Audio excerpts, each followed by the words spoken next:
long enough, maybe the blue zone will put too much of a hurry up on these reses.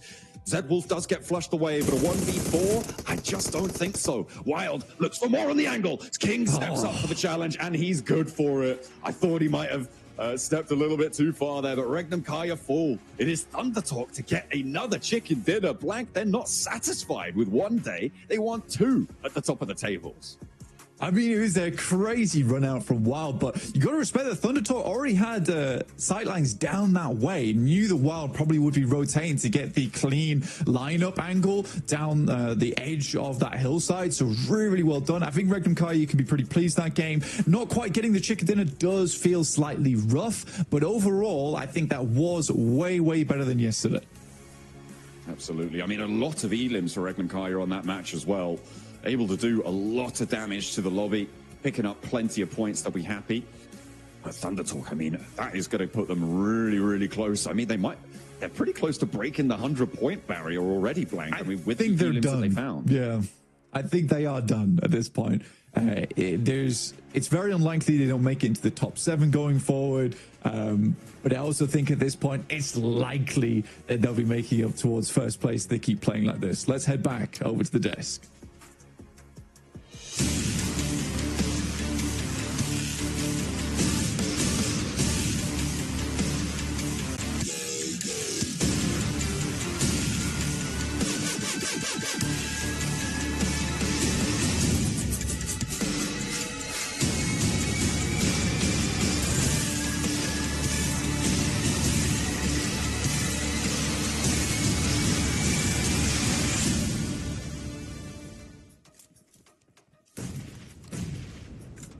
Thunder Talk get their 3rd chicken dinner so far, and just like that, there's now 6 slots remaining to the grand finals. I'm just kidding. No, but I mean, after that performance, these guys have got to be a lock by now, Max, man, right?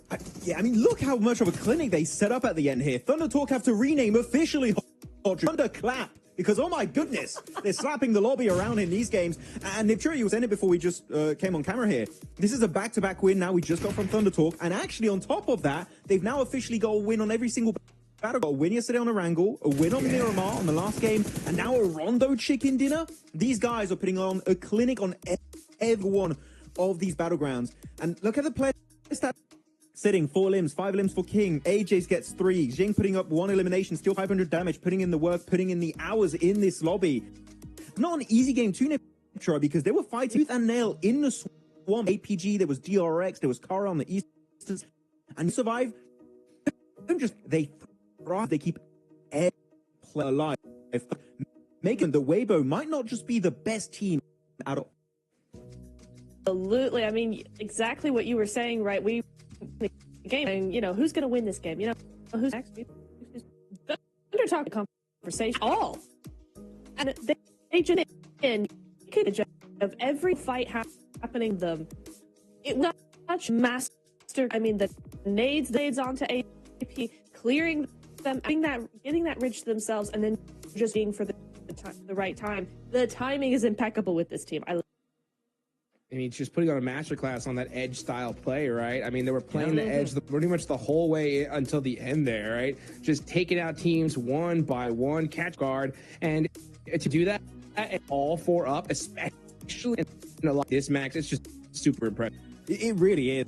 I mean, in particular, they out-naded Doc, which we know, Doc, the nades, that's a specialty usually, but no, they were able to actually outdo APG on that eastern ridge next to the hilltop of Ulf, and the execution from that was really good. And especially not just the execution and how they fought, I would say, Nipchura, the timing at which they left, I would say, is when all the teams were at their weakest, and it was extremely well executed from start to finish. The timing was a 10 out of.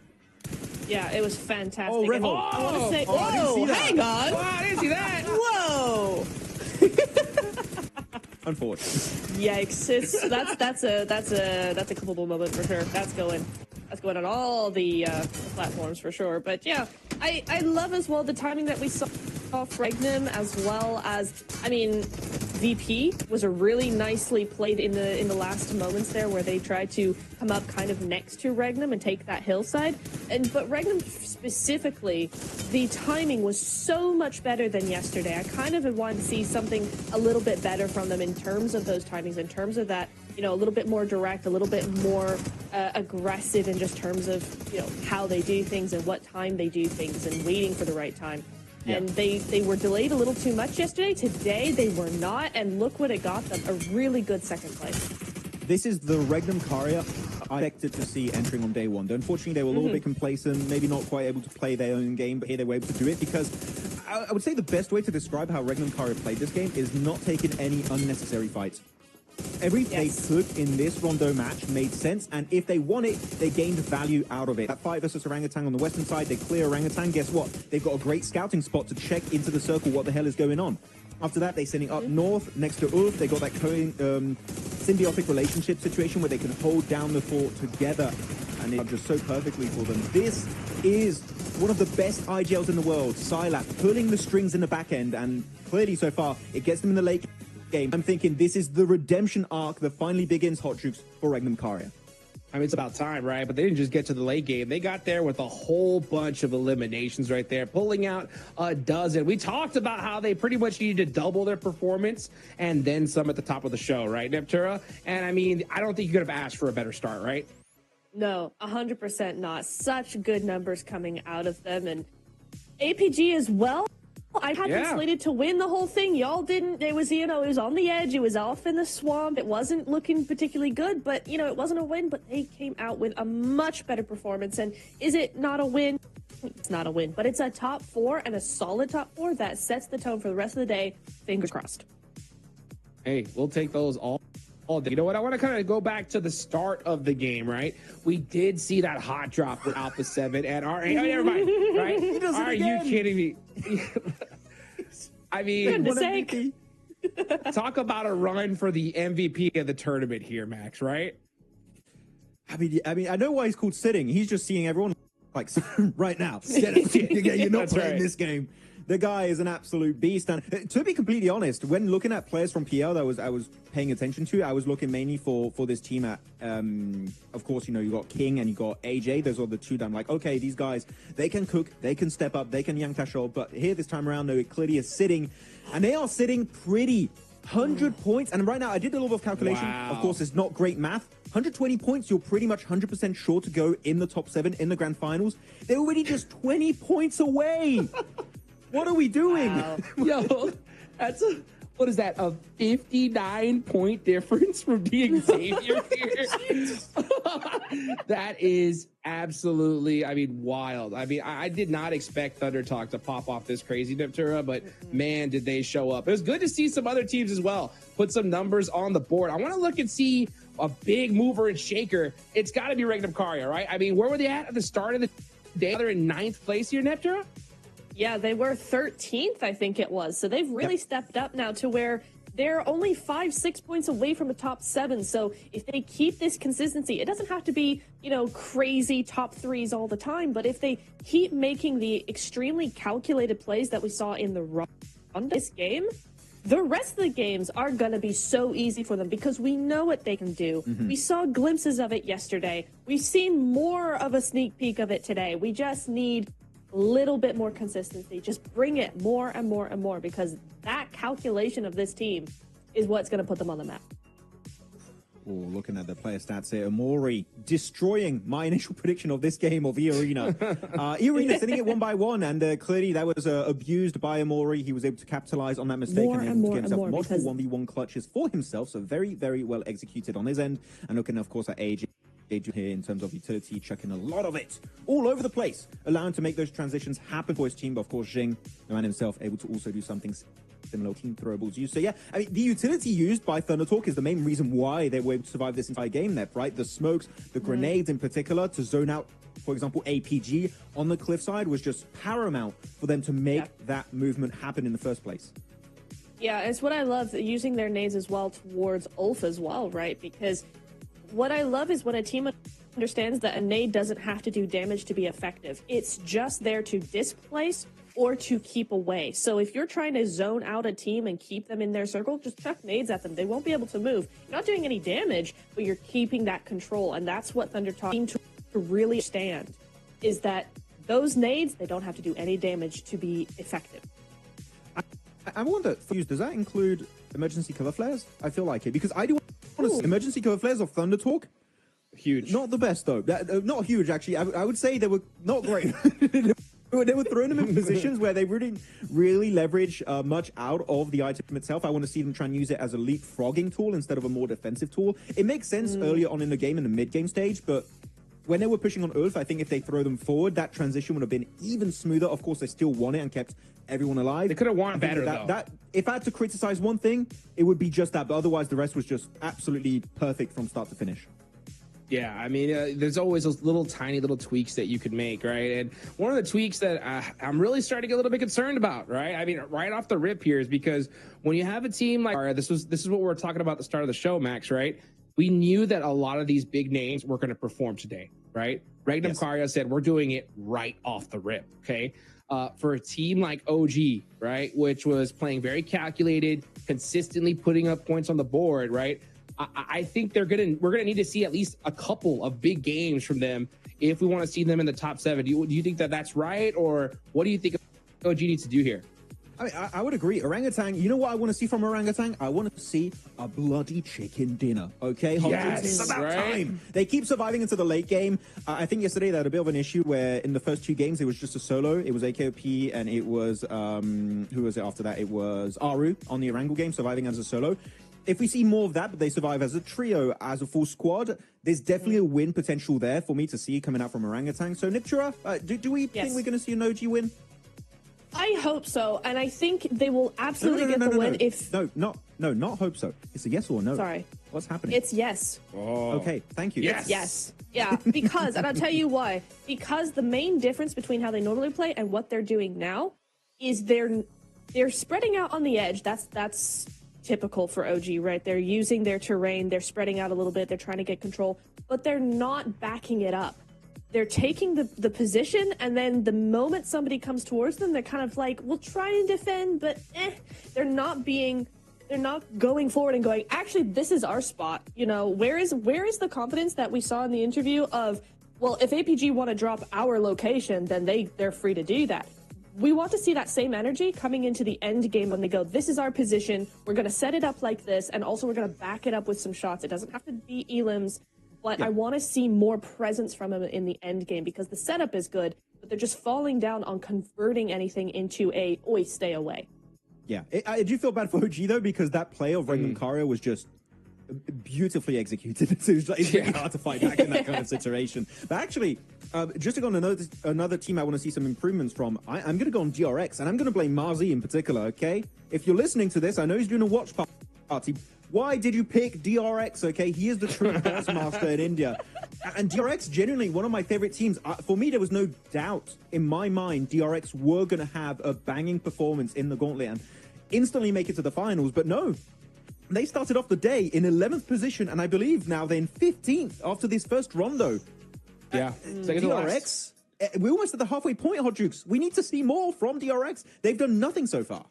Yeah, for sure. I mean, the thing is, this is my concern, right? Is that with so many big names on the second half of the leaderboards, if any of these teams like DRX do what we just saw Regnum Karia did, right? 18 points, they're in the running for top 7, right? So I think for a team like DRX, though, hey, get it done now. You know what I'm saying? You do not want to wait to the last is for sure. So for DRX, so many of these squads, I think the pressure's on big time here, Niptera, to perform right here, right now. 100%, because we're getting closer now. It's game 2 after game 3 way done, and that's where it's really going to start. You're going to start getting that pressure coming in. You're going to start going, we only have a set amount of games left. All of that stuff's going to start happening to you. So it really is now or never, Juice. Yeah, it really is. It really is. You know, I'm kind of going to go on the other side of that point you were talking about earlier. You know, when it comes to OG, right? I think that their performance is very impressive for a squad that it's their first PMGC. You know, I think they've done a lot to be in the position they're in. You know, I think that getting a chicken dinner right now, from what I've seen so far, is going to really depend on them getting a circle position, right? If they're in a dominant hill spot, they get the zone locked. I think they're winning that game all day long, right? I think we're yet to see them be able to pull out a chicken dinner from what you're talking about, like from that edge style play, like we saw Thunder Talk do, right? Play edge, take out every single squad, right? Hopefully we can see them build up to that. But I think the best case scenario for OG here is if they do get that circle, they got to capitalize it like there's no tomorrow. And then hopefully just be, once they get that chicken dinner, right, be like, we can do it, right? We've done this before. Yeah. And that's something that's really hard to cross, Max, right? Because pretty much everybody in this lobby has won a chicken dinner at PMGC before, right? At least once.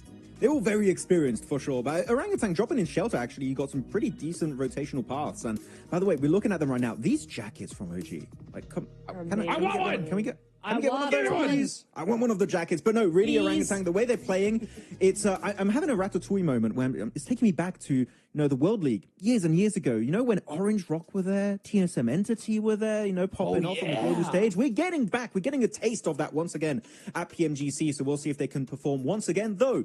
I'm going to take this opportunity here, guys, the conversation onto a big talking point here.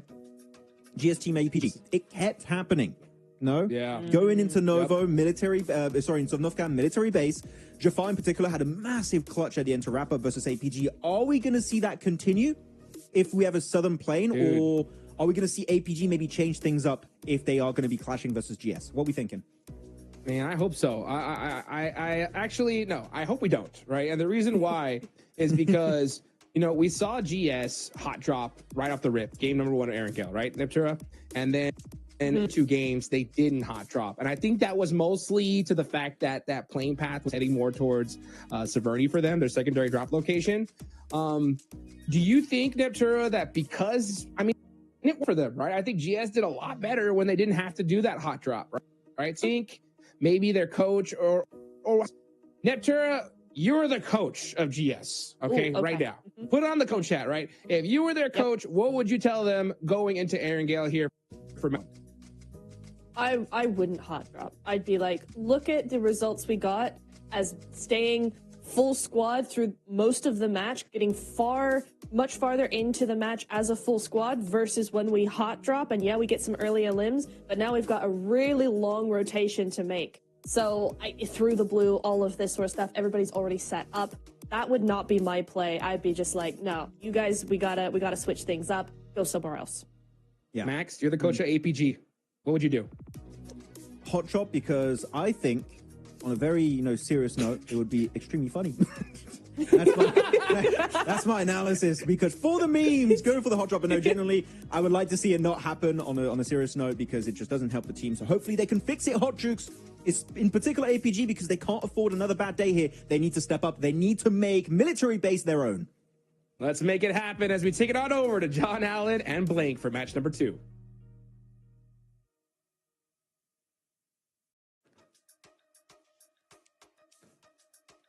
Well, you know what? We are gonna have a little bit of a pause here.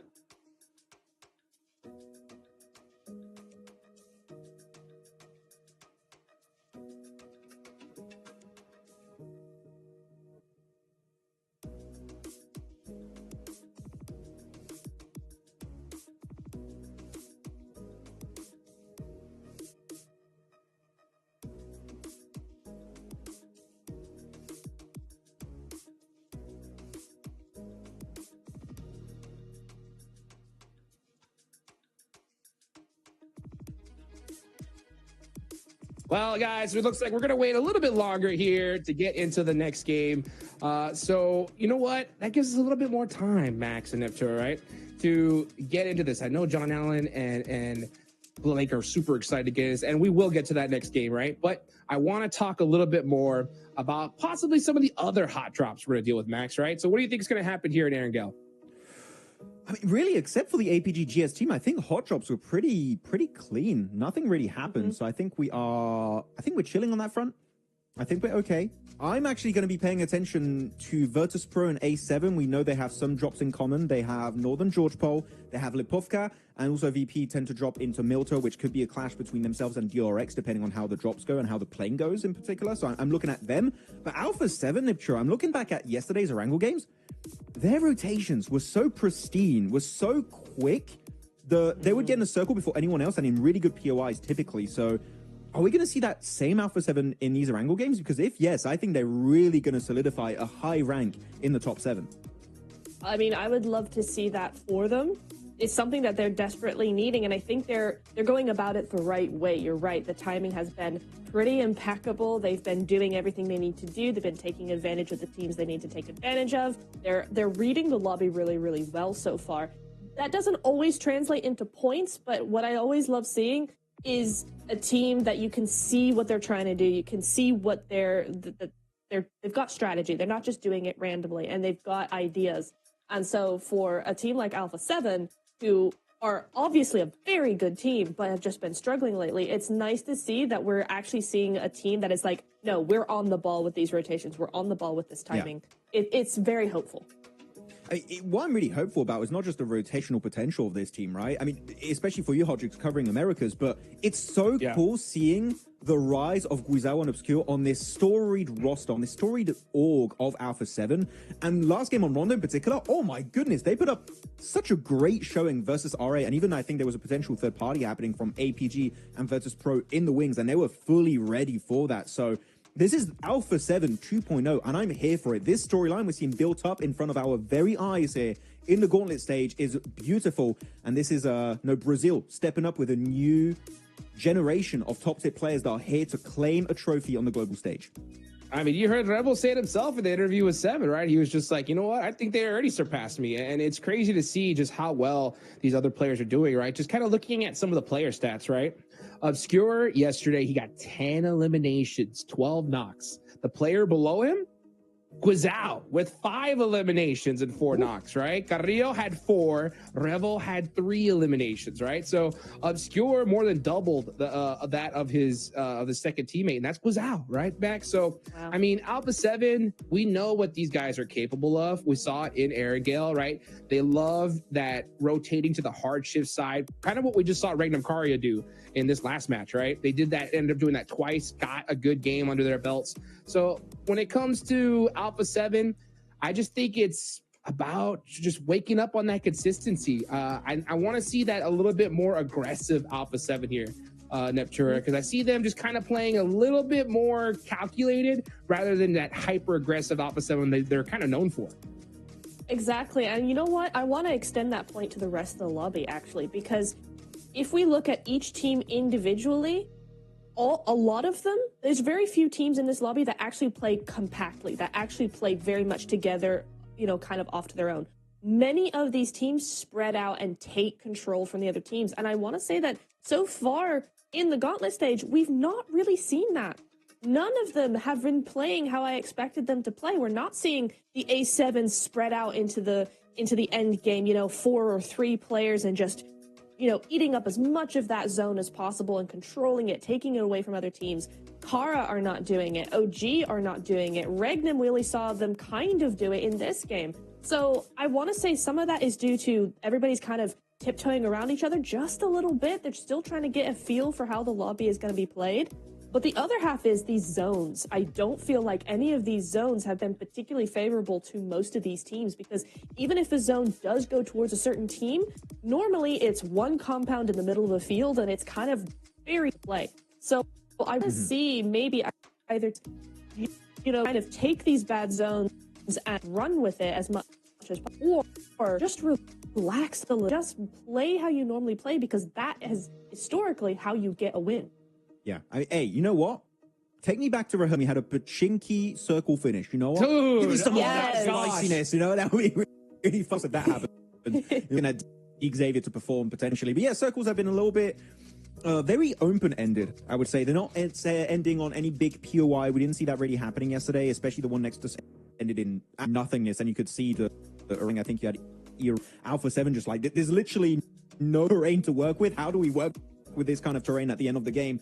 I'm hoping we do get some like more city or compound centric finishes. I think that's going to show a lot of rotational potential from teams. Who's going to get there first? Who's going to play defensively? Who's going to be trying to initiate those crashes? I want to see a bit more variety on Erangel, because on day one, Hodrix, I would have to say, was a bit one note to me. So I want to see more variety from some of these teams, depending on, of course, how the circle tends to go.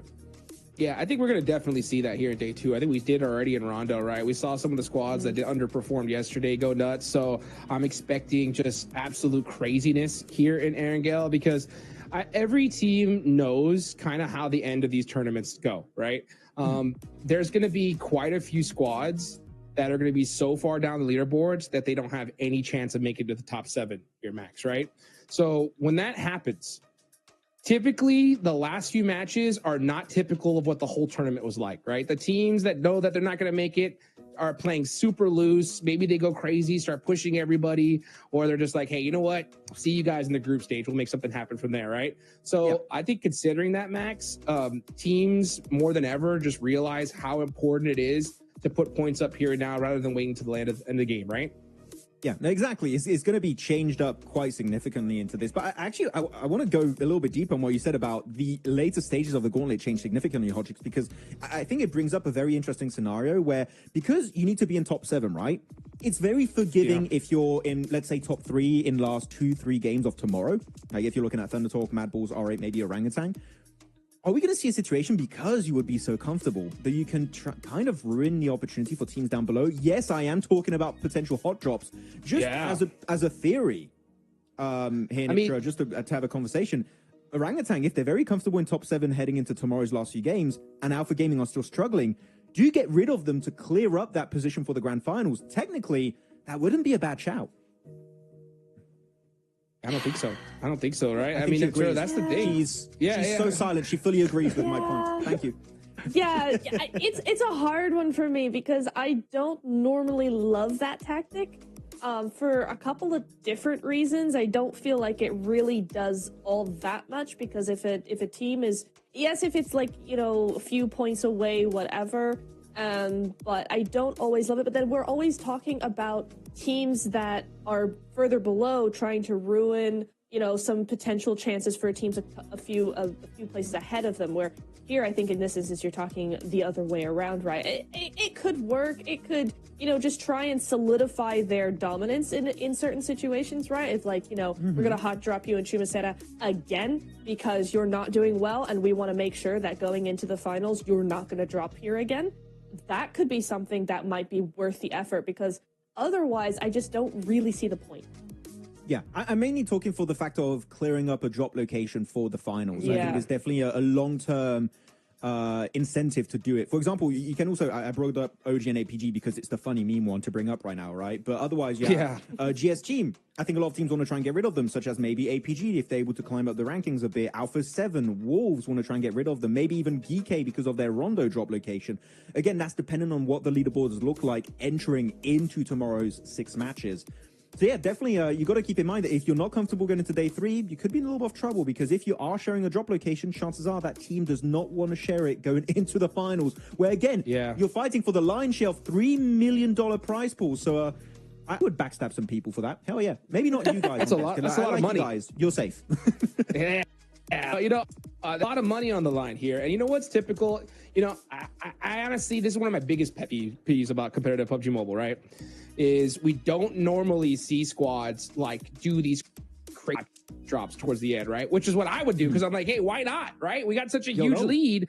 We could do whatever the heck we want. But for some reason, they continue to play kind of like the same game they've been playing, right? But one thing that I think really makes a big difference, Neptura, is if you want to take out a squad, you could just say, let's go ahead, and if we get into a fight with them early on, hey, we could just make sure they go out. We could take them out no matter what here towards the end. So I think those mid-game fights, things can get a lot spicier, Neptura. Oh, absolutely. You know what? You want to take a team out on rotation? Absolutely. That's minimal risk to yourself and all the damage onto them. I would love something like that for that to happen. Well, let's see what's going to happen here in match number 2. First Erangel of the day. Let's take it on over to John and Blake for match number 2.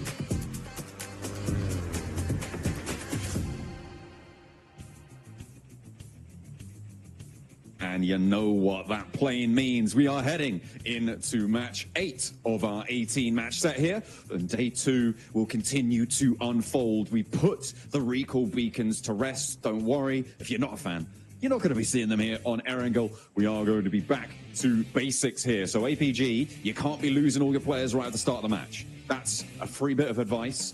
I won't bill you for it. Very well done. It's good advice as well. Necessary advice on a map with no recalls. But we are heading from the western side, direct south plane path from the north down towards Ferry Pier. A little bit more difficult to head over towards the eastern side of the map, but Alpha 7 getting up nice and early over towards I guess you could call it a slight Zaki North George split that I like to go for here. R8 also out early. R8 consistently being in the vicinity of Alpha 7. Seems like it's a bit of a grudge match going on there. And Thunder Talk dropping very, very close over towards OG on the north side. That is potentially dangerous for OG. Thunder Talk at the top of the tables. We've seen what they can do. Although, at the moment, OG are a little bit isolated from them in Severny. It may be that Thunder Talk try and grab a vehicle, head out to the east coast here. Getting stuck into a fight in Severny this early on, without the circle being confirmed, especially now, Blank, because we've got a military circle. Yeah, immediately, there's the vehicle icon. On you go. That might mean that the hot drop on the south side might get a little bit more intense, but it is going to be a military island circle here. It's pretty much guaranteed at this point. GS actually dropping down towards the southwest here instead of dropping on military base. So APG should have this all to themselves. Wolves, you can see here, getting themselves into vehicles and maybe moving across. But that is a heck of a lot of teams already on Sosnovka this early, sort of predicated by the fact that the plane path was so southern. And on the western side, you have to split across the entirety of the map. And that includes the South Island. So quite fortuitous for teams like EK as well as Virtus Pro, who don't normally drop down in this position. They get a really good head start, but also that makes crossing on the western side quite difficult. And I think for Wolves, this is a somewhat of, I might call it a mistake. I think they were so close towards that south side that maybe they should have shifted over towards the east, understanding that was a little bit of an easier one to go for. We do have an in-game interview coming up shortly, but in the meantime, we're going to keep focused on the map here. I think Kara makes the correct play. Currently, they're rotating on the east bridge, and I think that's the smarter play here. There's going to be a lot more space to work with going forward for themselves, rather than get themselves mixed in with Virtus Pro as well as GS. Let's head over to the stage for an interview with Regnum Kaya. Welcome back to a quick report with the 7WG. This time I'm joined by the PMGO winner, Silas from Regnum Karya. Silas, yesterday's performance was very lackluster. What was the main thing that you guys changed from yesterday to today? Valla bugünkü performans pek iyi değildi. Dünden bugüne ne değiştirmişiz? Aslında gün yeni başladı. Neyin değiştiğini gün ilerledikçe göreceğiz. Rondo'yu biraz çalıştım. Bireysel olarak gezdim. O yüzden bu maçı güzel oynadık. So it's just the starting of the day, so we will see later what we change. But I personally actually studied Rondo personally, so we will see what's going to happen. And talking about Rondo, I mean, Thunder Talk getting their back-to-back win. They win the last game yesterday. They win this one. Is that a team that is also causing you issues, maybe going into Erangel? Valla Rondo'da Thunder Talk güzel oynadı dün de bugün de. Sizi zorluk çektirdi. Gelecekte çıkarabilecek mi daha? Yani havaya alışma, ilk gün havaya alıştık diyelim. İkinci günde çok fazla, yani bugün çok zorluk çekeceğimizi sanmıyorum. Bugün daha çok alışacağız, sonraki gün daha çok alışacağız. Finale çıkarsak da tam bir şekilde hakkını vereceğiz. Yesterday it took us to get used to the Rondo, but right now we will practice more onto it and make it better. And if we can make it to final, we will redeem it. All right, well, I'm hoping the performance here in Erangel coming up is going to be good. Back to you guys.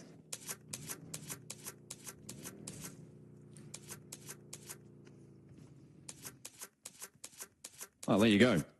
We heard a lot from Regnum Kaya, but we heard a lot from GS in the picture-in-picture, if you guys were keeping track of that. They clean wiped Virtus Pro just then. That's pretty great. Big fan of that. And Regnum Kaya, they're going to go into the drink for a swim too. Virtus Pro going out like that, fairly unfortunate, I would say, but very, very well done. Really, really big plays there. And that clears out a lot of space for them as well on the map, especially because they were down towards Sosnovka quite early. Going down in 6th place as well gives a lot of opportunity for teams like DX, GS, Wolves to overtake them and push them out of the top 7 now going forward. In the meantime, we've Alpha 7 on a long approach from shooting range all the way down here, but so many teams already making that cross early on. Regnum Kaya also making the swim, but so many vehicles will already be taken here because there were so many teams on Sosnovka early that Regnum Kaya likely for the rest of the game will be moving around on foot. Yeah, it's very picked clean, all right? It's just the bones left on that north side of the Sosnovka Island. We'll see what they can do, though. They may be able to nab one or two if they're lucky. If they can get close enough, we'll have to wait and see. E-Arena, they're going for the bow take to the south side. This is going to potentially be uncontested here. There's no one really overlooking this beachhead on that south edge. The rear duo for E-Arena as well. They're playing very, very split. Also on a boat rotate, so they'll be joining up with their teammates fairly soon. The Wolves managed to get through nice and early onto the military island. They are just south of that observatory mountain. They've crashed into the compound on the south side, southeast point of the military island. Now, a lot of teams have made it, but there are a few who haven't. R8 actually very slow to move, and Thunder Talk as well up in Stalber. They're still looting, it seems. Yeah, I mean, go off, Kings, I guess. It's an interesting maneuver, and you can't really fault it too much at this point in time with how they're playing. I mean, I just need to wait and see. I personally think this is a little bit late. It's very late, in fact, from Thunder Talk. And with the amount of teams that are already down on the Southern Island, I mean, getting in there at that point is going to be very difficult. I think maybe the plan is just to get as looted as possible, as much utility as possible to make that bridge crossing doable. But I don't know. But you can see here, Regnum Kai, as I said, no vehicles on foot, which is what we expected to happen, John, but it doesn't look fun at all. I mean, hearing a vehicle at any time and having to drop to the deck here, this is some very sad gameplay where you pretty much have to hide it out as much as possible. I mean, you've got to feel real jealous as well of teams rotating past you in vehicles. You're like, oh, man, if only we had that. We could do super well this game. And Regnum Karya looking to convert on their last match as well would be a brilliant result. As we're looking over towards those bridges. Actually, the crossings so far have been basically uncontested, Black. I mean, it's only Virtus Pro who have gone down, but that wasn't on a crossing position. That was on just a fight for a compound once the crossing had already happened. It was. Only 5 teams remain to cross. That's what they're looking for at the moment. Mad Bulls, R8 off in the distance up towards South George. Alpha 7 just passing Lipovka now. Orangutan as well, getting past Prison, past Shelter and Milter. The bridge on the east side currently, I mean, it's Geeke, right, who are going to be overlooking it from that observatory mountain. I think for Geeke, it's actually a really strong spot to be playing. We've seen multiple times, multiple teams win from that position on the map. It does require you to get a bit of an eastern shift on the circle. But this is already quite eastern anyway. A lot of water off towards Novorabnoya. So it's likely this is going to cut back in towards the mainland. So there is a high chance that it ends up around Observatory in the end game. I don't mind Kara's position too much. I mean, what they're doing is essentially just holding out teams like Alpha 7 who are going to be coming in from that side. Still no sign of Thunder Talk just yet, by the way. Still on the northern side of the map. Looks like they're bowing out this match, it seems. You know, they've been playing so much more than everybody else at this point. You know, they needed a little break. They're making their way down from Stalber. It is still stage 2, but those crossings, I mean, especially now, you've got to wonder if Thunder Talk are going to be able to make it. That southeast coast is going to be lined with landmines for them to step on if they try and make their way in there. Wolves now in for a fight with GS potentially. GS were able to win it against Virtus Pro. Will the Wolves, who are just behind them on the tables, be able to do what Virtus Pro could not? I mean, for Wolves, there's, again, I think they have a similar issue to Virtus Pro where we're not seeing them respect a lot of sightlines in these matches. That's the thing that worries me is that, yes, the gameplay is not too bad. The rotations aren't too bad, but there's a lot of these moments where they're making some careless maneuvers, which I would like to see improved overall from quite a few different teams. I mean, Alpha Gaming even falls prey to this as well, where I don't think they're respecting other teams very much at all in these matches. And I think that's what is coming back to bite them. But even that last match that we just saw in Rondo, there was a lot of good chances for them to really kick off and start having a great game. Unfortunately, because they kept taking shots, kept taking these angles, which were open to the likes of Virtus Pro, open to the likes of Thunder Talk, they slowly blew out players. And I don't think that was great because from the initial moment, you know, the 4-man split was weird. And then getting further into the game, I was like, okay, there is a 4-man. This doesn't look too bad. But yeah, it ended up being quite disappointing, honestly. But we'll wait and see. I mean, they get to start in the Millie base this time. No contest, other than Regnum Kai, I guess, who are hiding over on that north side, just trying to live this game out as long as possible. mainly trying to find some set of wheels, basically, John. That is kind of the name of the game for Regnum Karya right now. If they could pinch one, I'm sure that Alpha Gaming have on board, that would be brilliant, but position being known there. We've seen this from Alpha 7 in the past, Blank. They've taken to the skies. They are going to be heading over in the glider around on the east point here of Novo, trying to stay out of render distance of everybody else. Looks like they will be able to for just a little bit longer. Very dangerous place to land, though, because Kara have outposts all over. You've got to think they're going to spot this, and if they don't, somebody else will. I mean, Kara absolutely should be able to look at this one, but you can also see that Alpha 7 is currently trying to play out a render distance as much as possible here. You can see that Obscure and Guizao is going very, very wide here, down towards the south side. I think they're trying to look for a point where they can make their way in, but the amount of teams that are littered along the southern coast, I think it's going to be hard to find a runway and land here. I think most likely it's going to be a crash landing from Alpha 7 in the near future.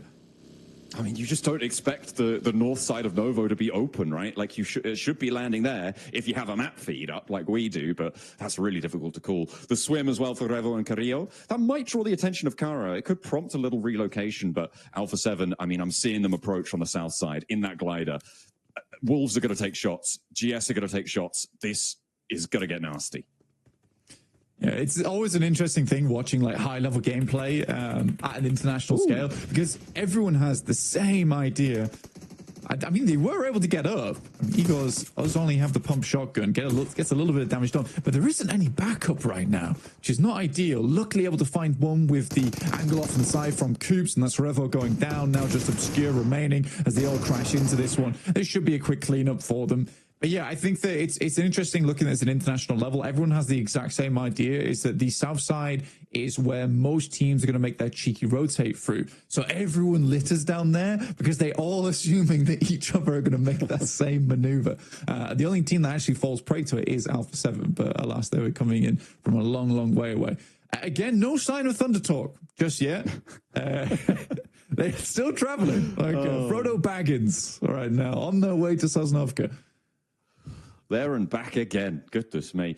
They are really going to have to get in fairly soon, because it's getting to be the blue zone's going to hurt a lot. They started obviously in Stalber. They were slowly rotating down. Also, R8 was struggling to make their way on through as Alpha Gaming seemed to have spotted Regnum Karya making their way on foot. And unfortunately, I think Regnum Karya, they've lost a player there. Far from ideal. And they'll be playing on as 3. Still fairly split and still very, very slow. Yeah, I think for Regnum Karya, it's a rough one. I mean, I think what you have to do there is commit a little bit earlier to an eastern crossing. I don't think that the swim is that bad, but under the assumption the circle is so far off towards that east side that it's likely going to center up on Observatory, which it is currently doing, by the way, so we were correct in that assessment. I think that you have to risk the eastern crossing as opposed to trying to play on the beachhead and the three building compounds around that area. I think that's what Regnum Karya are trying to go for. It's a very European approach, I'll say it that way, but I think in this instance it's not correct. Yeah, maybe different decisions to be made in the future, but military circles always fun. Oh my god! GK getting the shift. Oh, there they are. I think I've spotted what you've noticed. They're on the map, Blank. It's Thunder Talk on the North Bridge, and Orangutan are going to be holding them out. The circle goes still towards GK's favor on that Observatory Mountain. Well, let's take a look at this bridge camp, because the health bars on Thunder Talk are going to be low here. They step out, and immediately the first goes. The next as well, looking for the spray down. The backup from across the way as well is good. 2 players now stand for Thunder Talk, and the blue zone is hurting.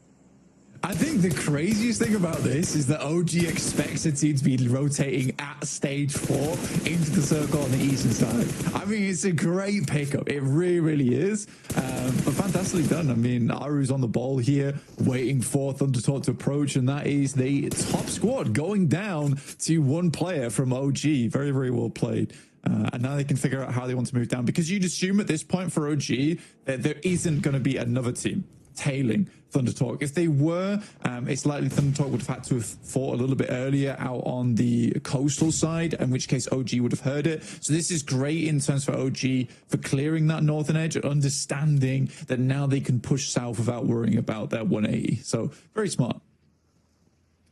They managed to take 2 players down, but there is still a little bit of life in Thunder Talk, and you can't count them out. A big flex out came through from Orangutan, from OG, both sides, WizGod and Atanki moving into position to try and pick up the scraps on the last 2 players. They couldn't find the angle. Thunder Talk able to keep it under control for their final 2 players. And this is so open because of all of the teams moving to that south side, is what you were talking about earlier. Because of the teams all putting pressure down south, that ability to move is what OG have capitalized on there well on that north side. Now, on the south side, though, it's going to get mucky because the Wolves have to leave the cliff side. They're moving off, and they've already been slowed down. They've lost Batten. Doran needs a res. Coops is pulling him back to his feet, and you can't spend too long out here. The blue zone really starting to hurt now.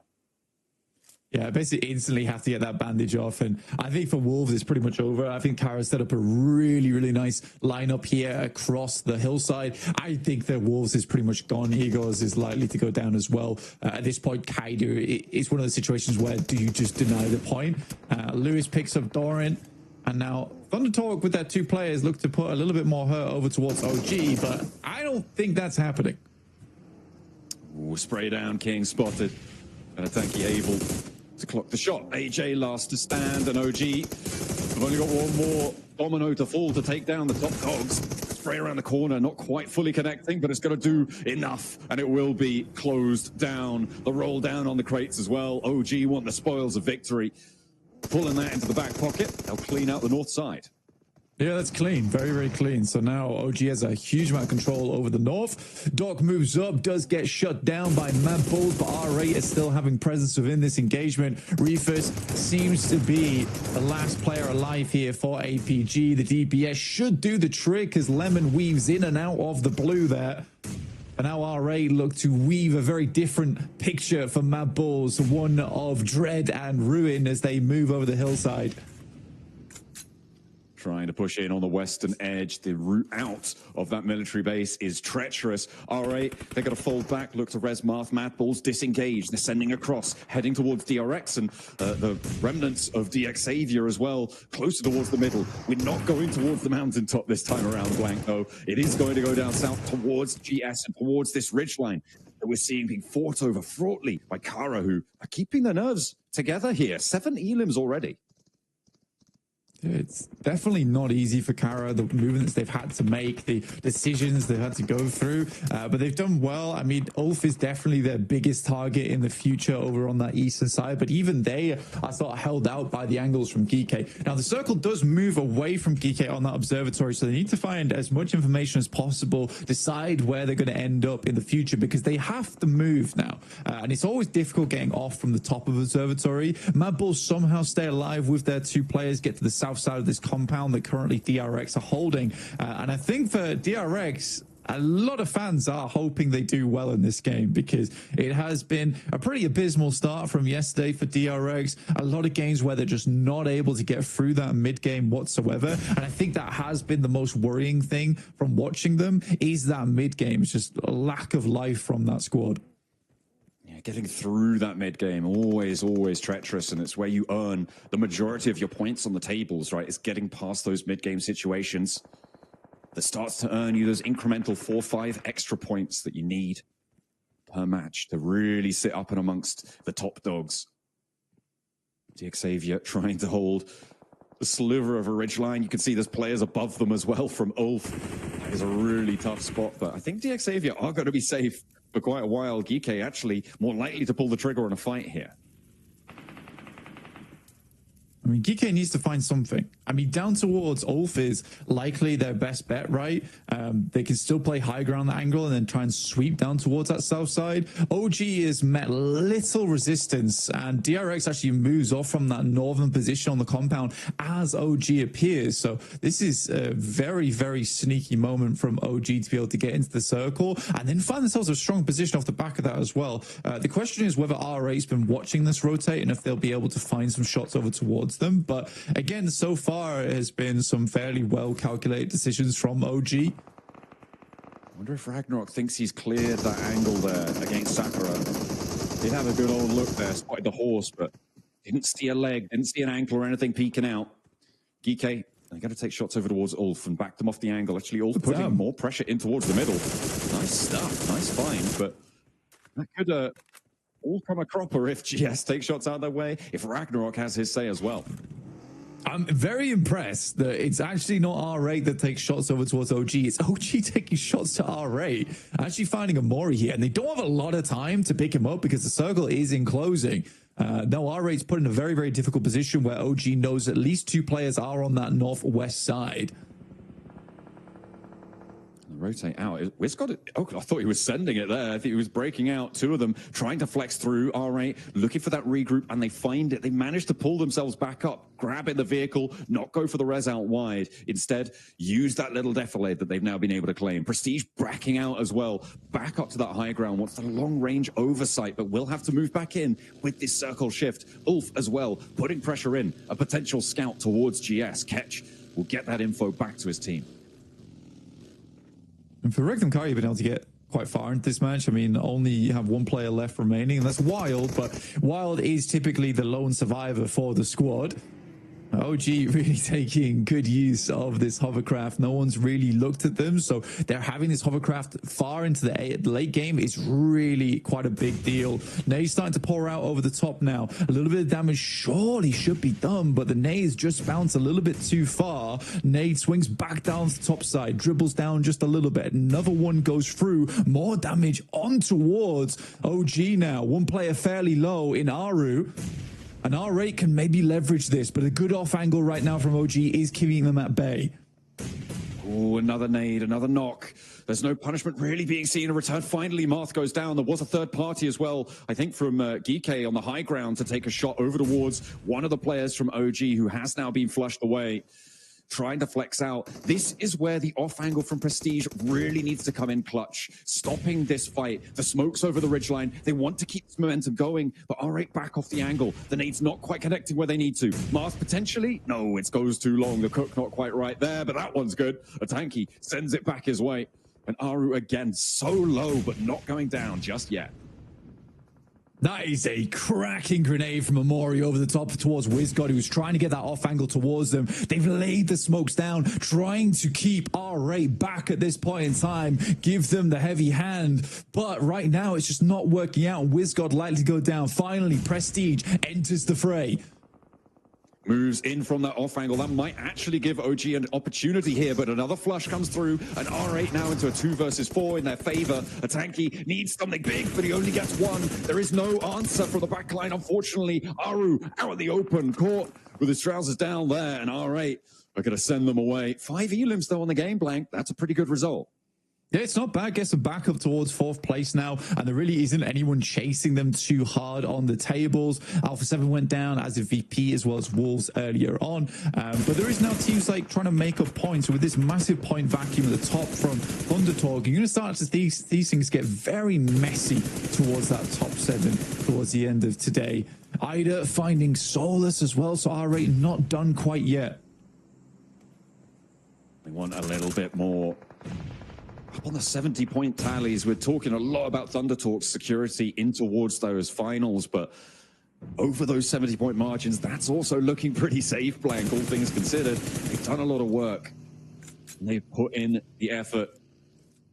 And at the moment, they're way over the average that they need to be able to see themselves toward those finals. Kara, 8 elims so far this match, and they want more too. Marceau hops out, looks for the flush, confirms that one, locks it into the bank. As DXavia hold their divot, they've been in there for a long, long time. And actually, Geeke going down. Okay, the descent from the mountains, not going to pan out. I mean, Kara's played this game phenomenally well. I think that's, you can't deny that from Kara, from their initial hold towards Nova Abnoya and then the slow sweep down towards the south side. It has been a real patience game for them, and at times really tough, but they've done well off the back of it. Lewis finding catch now as well from Ulf as R8 looks to assault that position. They really only have one option here, which is to try and send down to the rocky outcrop on this south side before they head over towards DRX. DRX has had a bit of circle look. and no one really has had a shout in. But similarly, DRX hasn't really found any points from this position whatsoever. Likely, the thing is that if they go down in second place, this game will not be as profitable as most would think. They sort of need to finish this game out with a chicken dinner if they want to have a decent performance off the back of this one. Otherwise, it is just sort of another meh game back in their pocket. I mean, he's got 3 more nades, but finally someone takes a look out his way. And that is going to be the shutdown. And DX Xavier will fall finally. 5 teams now remaining, Blank. And DRX with this center position. Kara, they've moved 2 players up here. They'll need to regroup back down to their bottom side too and push in a little bit closer. They might be able to hold the top of the rock for a little bit longer, though. And maybe they'll be able to farm some more eliminations along the way. I mean, Kara being at 14 eliminations now is very impressive. I think the R8 likely are our utility because they had to throw everything in the kitchen sink to take down OG. They were very resilient during that engagement. But I do think for R8, it might be a little bit tricky going forward. Depends how much they were able to steal away from OG. And that's one thing they certainly did steal away is the hovercraft, which is going to give them a little bit of safety going forward, and especially in these final moments. Again, because OG held onto it for so long, it didn't take any shots. Now it's super useful for this late game as a bit of maneuverable cover. That's a long nade. Feels like the bounce is not too bad, but GS does go down to the circle itself. Aaron gets shut down by Marth, who has just been on a tear all day today. A huge elim count being racked up still. They want still more going for Kara. And it's going to be Marth actually starting to take those shots out the way. See if he can take them down, but R8 lost a player crucially. Amori got flushed out on that situation, could not make it any further. I'm surprised there's still nades in the pockets for R8, but they've got at least 1 more here. And they want to try and find the opening to Kara. DRX, they've got everything on side right now. It is a question of who's getting second place in my mind. It's going to be very, very difficult to take DRX out of this one. Yeah, I mean, for DRX, this is a freebie game, right? They haven't really done much whatsoever. This is one of those games that just gets gifted to you now and again. I think that, again, praise should be going through to teams like R8, teams like Kara, who have manipulated the circle very, very well for themselves. Maybe even I'd go ahead and say OG on that north side. I think that there's like those 3 positions of Kara down on the east, R8 coming through the west, and OG on the north. But for DRX, yeah, there's not much to be said about that squad. I'm surprised that they haven't moved anyone up to the wall yet or moved out a little bit.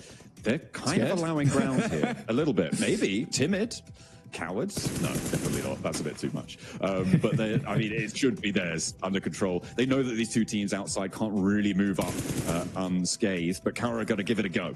They're going to have a crack at it. Poser up first, and they slink out wide as well. With what is Lewis that? Moving on in. There's a knock over to Hyunbin. I mean, yeah, that definitely shouldn't be happening here. DRX are going to have to go for that res, and that might allow Kara even more leeway. See what CEO's getting up to the wall now.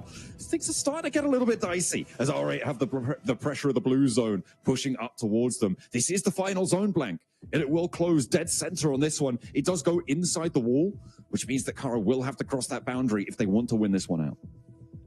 Yeah, I think that they hope during that knock, I mean, 2 angles is all that DRX has there because one's taken up on the res, that they could finish out this fight as quickly as possible. The blues being a big issue, CEO able to hit a nasty nade again. I think this is a massive game for Kara going forward. Another nade goes slightly far, bobbles just a little bit too much. That's a wild nade coming through, goes straight out to the outer edge of the zone, but smokes is all that's in the way between Kara and R8 in this moment. And finally, DRX starts to make a move.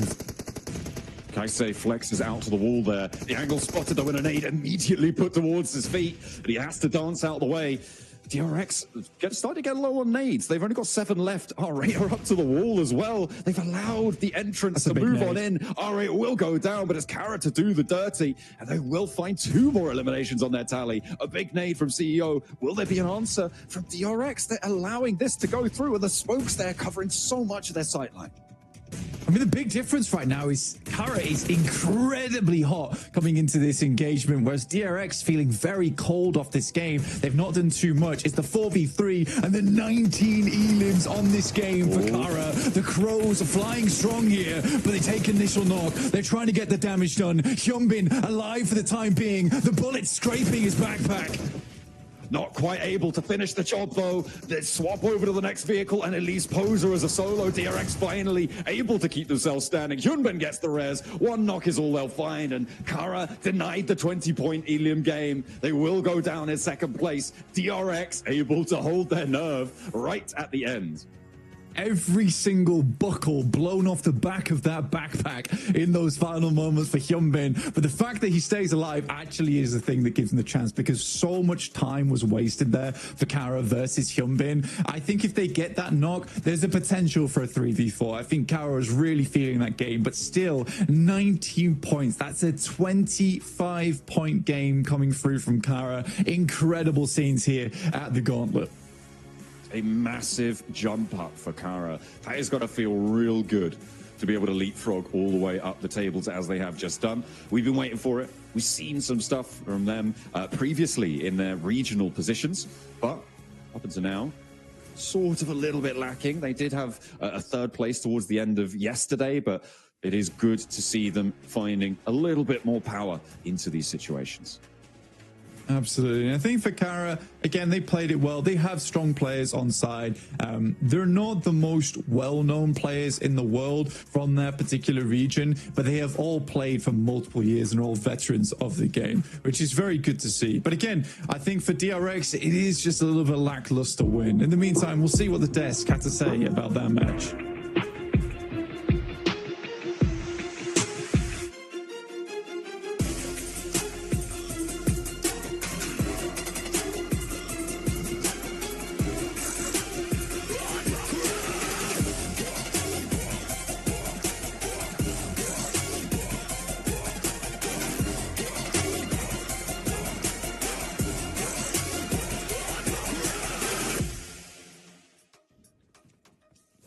DRX down in 15th place, so desperately needed a chicken dinner, and they get one right here, right now. Maxman, why was this game so different for DRX? What made them get the chicken dinner as opposed to the performance pretty much for the rest of the tournament so far? Oh, I was hoping you wouldn't ask me that question. They got circle gifted. Okay, you want me? Unfortunately, it is a win they desperately needed. Okay, don't get me wrong. They were in 15th position before this game. They were circle blessed. Luckily enough, they do go for that big push onto the side of Kara, as you can see here in this finishing blow moment. And they do get himself some really good swarm moments around Poser, get himself the wrap up, and get himself that chicken dinner. But it was definitely circle blessed. And it is not the win I wanted to see, Nitro, to be completely honest from them. A bit more presence when they do get eventually a chicken dinner. But you know what? As you stated before we got on the desk here, that give them a little bit more of a confidence boost to finally initiate that ascent in the rankings. I 100% think that's the case because of the way they switched the flip, or flipped the switch, that's the one. They flipped the switch as soon as they decided, okay, now's the time to go, they went for it. That was the DRX we're used to seeing. So I think now they've got points, they're out of 15th place, they can relax a little bit, take a breath and go, okay, we've got a win. Yes, it was kind of handed to us, but we took it in the end. We've come back to where we need to be. Now let's go forward the way we want to play. So I really am hopeful for them now. I mean, Sizzy, you can look at his face. He's just like, yeah, it's not quite the win we wanted. He's just like, hey, we'll take it. Happy about this game. I love his expression on his player shot. So good. But, overall, like the numbers coming out from the players are good. Like so easy 4 eliminations, 1 coming out from Sizzy with 600 plus damage, which is very impressive. Hyunbin, of course, 2. He is my MVP contender for the Gauntlet. Might not happen anymore. It might just be sitting from the side of Thunder Talk. Clearly, hot tricks, unfortunately, but.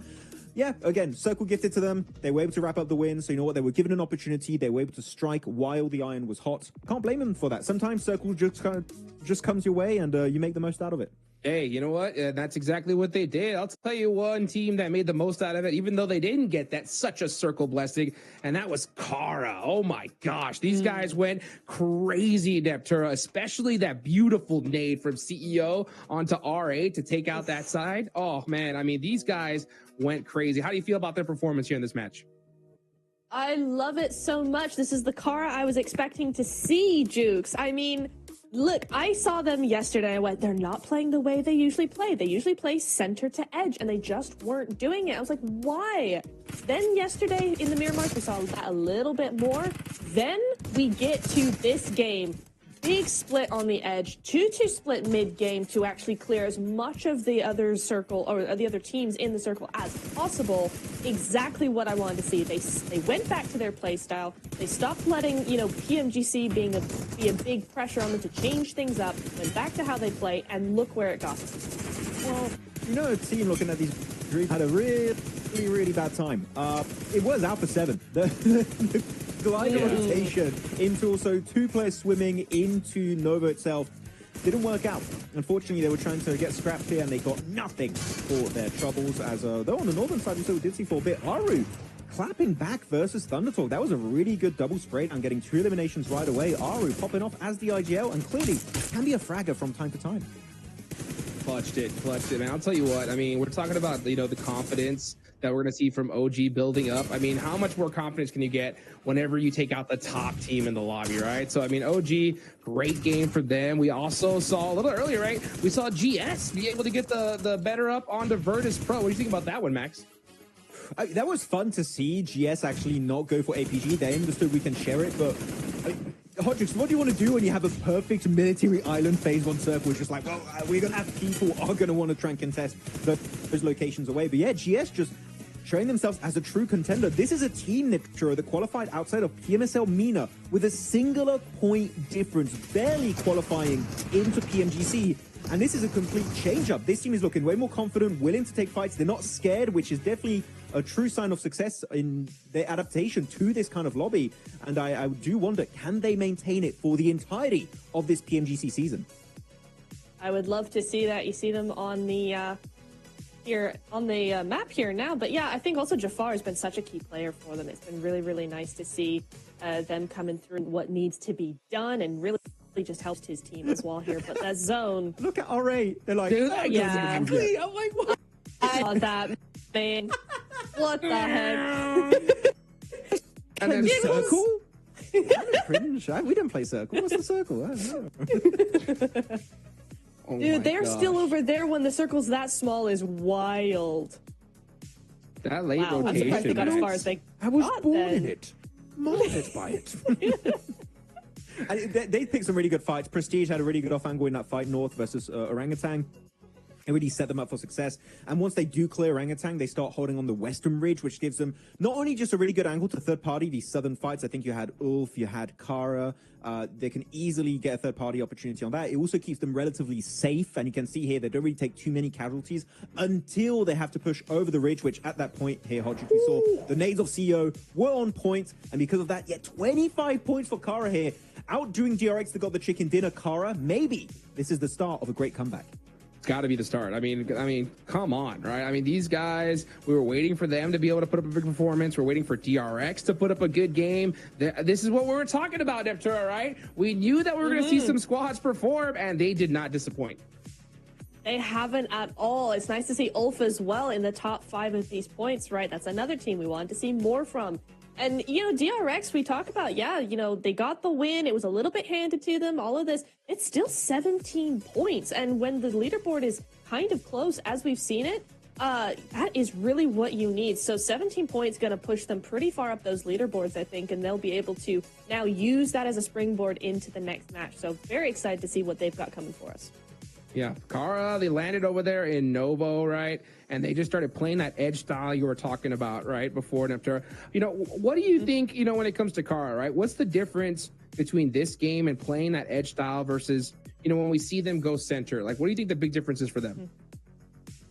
For them, honestly, the difference between the two play styles, I feel, is how comfortable they are with it. because they play center early on in the game and then switch to edge. And what we were seeing them do is play edge from the very beginning. And that only meant that they were getting left behind by all these other teams. So I really think that that's where they're going, oh, okay, wait, let's switch back. Let's do what we normally do. They're more comfortable and they can be more creative with it. Now, as so easy, it's not, hey, it's not Sitting. For once, it's not Sitting being the MVP of match 2. Look at this pentagram. It's like healing 0, and then you just have a line 29 minutes survival time. You can barely see it, and then 0 assists. This is the weirdest pentagram graphic I think I've ever seen in PMG's PUBG Mobile esports history. This is an odd looking one, but 0 healing again, showing that they were circle blessed. They didn't take any unnecessary fights. They weren't over peaking to like take fights that just didn't make sense. They're just like, we're given a free ticket into the late game. Let's use it here, and it worked out. Yeah, man, oh boy, did it. Look at DRX now in 11th place, 37 points. So that's at 9 away from that 7th place position. By the way, guys, if you don't know already, it's 7 spots that are going straight to the grand finals. Everybody else is going to be going to that group stage, right? So looking at these leaderboards, Max, okay, we're about to hit that halfway mark, right? You got GK all the way at the bottom. What is it going to take for these guys to finally wake up? Points. I mean, yeah. I mean, yeah. I mean, for Geek in particular, I was quite disappointed because they were playing Observatory this game. They didn't do much with it. They were very hesitant, very slow, and Kara just saw an opportunity to kind of do what Geek should have been doing this game. So Geek needs to see a step up, a little bit more confidence being displayed here in these lobbies. And same for any of the bottom teams. APG also I didn't even do much this game. Niptura, we need to see the APG comeback, and as of right now, it's almost a halfway point. As Hodrick said, it's getting a little bit late to initiate that comeback. I know it is, isn't it? And, you know, even as we look at those leaderboards earlier, right, like even a win like from DRX is going 15th to 11th. So APG need to have a lot bigger of a game than even DRX did or Kara. I mean, they really need to shape their next game more like Kara, because Kara went from 11th all the way up to 4th place. 4th. Wow. In one game. That's crazy.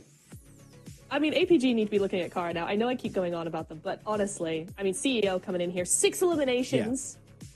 Yeah. 6. Come on. We know APG can pull those numbers. I want to talk about Amori for RA. This guy has been consistently on these top 4 player graphics, right? I mean, when you're looking at RA, you're looking at Ida, looking at Skuton, you're looking at Marth. Also, there are some really good moments in day 1. But no, Amori is clearly the setup player. I don't think it's intentionally made in a way that he is initially the fragger. He's just a player that finds off angles to set up his team for success, and his off angles are genuinely, Hodrick, so good. He just gets 3 points, 3 eliminations every single time. So Amori is genuinely a genius when it comes to the off angle plays, and so far it's been really paying dividends in these matches. Well, you know, that's an interesting point here, right? Because Amori, he is definitely finding those off angles. You know, we saw in that later fight, though, one off angle that was from Prestige, right? Prestige was holding that huge off angle. I think that really set up that fight for them, right? What do you think about Prestige holding that off angle for so long? And then he finally grouped up with his team towards the end, right? But do you think that he should have held that there back a little bit longer, or do you think he joined up right on time with his team? I think it was used perfectly, actually, in that fight there, Hodrick. The way he was playing it, relatively passive, I would say. He was just trying to keep Orangutan in check and stop Orangutan from bleeding over that ridge. If Prestige is not in that position, I think Orangutan keep hitting some of those great nades they had in that fight, and they just completely overwhelm R8. Prestige's off angle is the only thing that kept Orangutan in check. So Niptura looking at R8, everyone, it feels like, on the team can pull off angles. I know Marth can do it since spring of this year, so they're just all off angle players. maybe that's the strat. Honestly, it is kind of the strat. I mean, you see time and time again when you look at fights, very rarely is a fight won by 4v4 just right in front of each other. It's always a sneaky little off angle. It's always somebody wide wrapping that just provides that cover, you know, pushes a team into a corner and stops them from doing what they need to do to defend themselves well. So, you know, it is, if you have a team of all off angle players, honestly, I find that that's probably like one of the best strats you can possibly have, just because it gives you that flexibility to do whatever you want and surprise them however you can. Yeah, definitely. So looking at this graphic of the top 4 players, we've been on this one for a while. I kind of like how CEO is grabbing his logo. I don't know, it's just... That had to be intentional, right? Yeah. I mean, you look at this performance of CEO, it makes sense why he was on S2G. If you guys don't know, by the way, a little history lesson for CEO. He was on S2G. He was part of the biggest org in Turkey. That shows how much potential this guy actually has. He was part of the rising older generation of PUBG Mobile eSport, and he's still putting up numbers. So CEO, I wouldn't be surprised if he's able to, again, put up the numbers and contest the likes of maybe Regnum Karia moving forward. Yeah, I mean, they already passed them up, so they're feeling pretty dang good going into these final matches. I'm looking right now at the leaderboards, right? Because with this next match, we're going to hit our halfway point here, right? So 7th place is that cutoff, Neptura. Looking on down, it's pretty close, right? I mean, we can see pretty much, I mean, even Alpha Gaming, they're all the way down there in 14th place with 27 points. That cutoff right now is GS with 46, right? So, you know, how many more games do you think Alpha Gaming have to kind of breathe here, you know, before they need a chicken dinner? Or do you think, like, this Aaron Gale match, it's time for them to put up some points? What do you think? I honestly want to say, like, maybe one more game.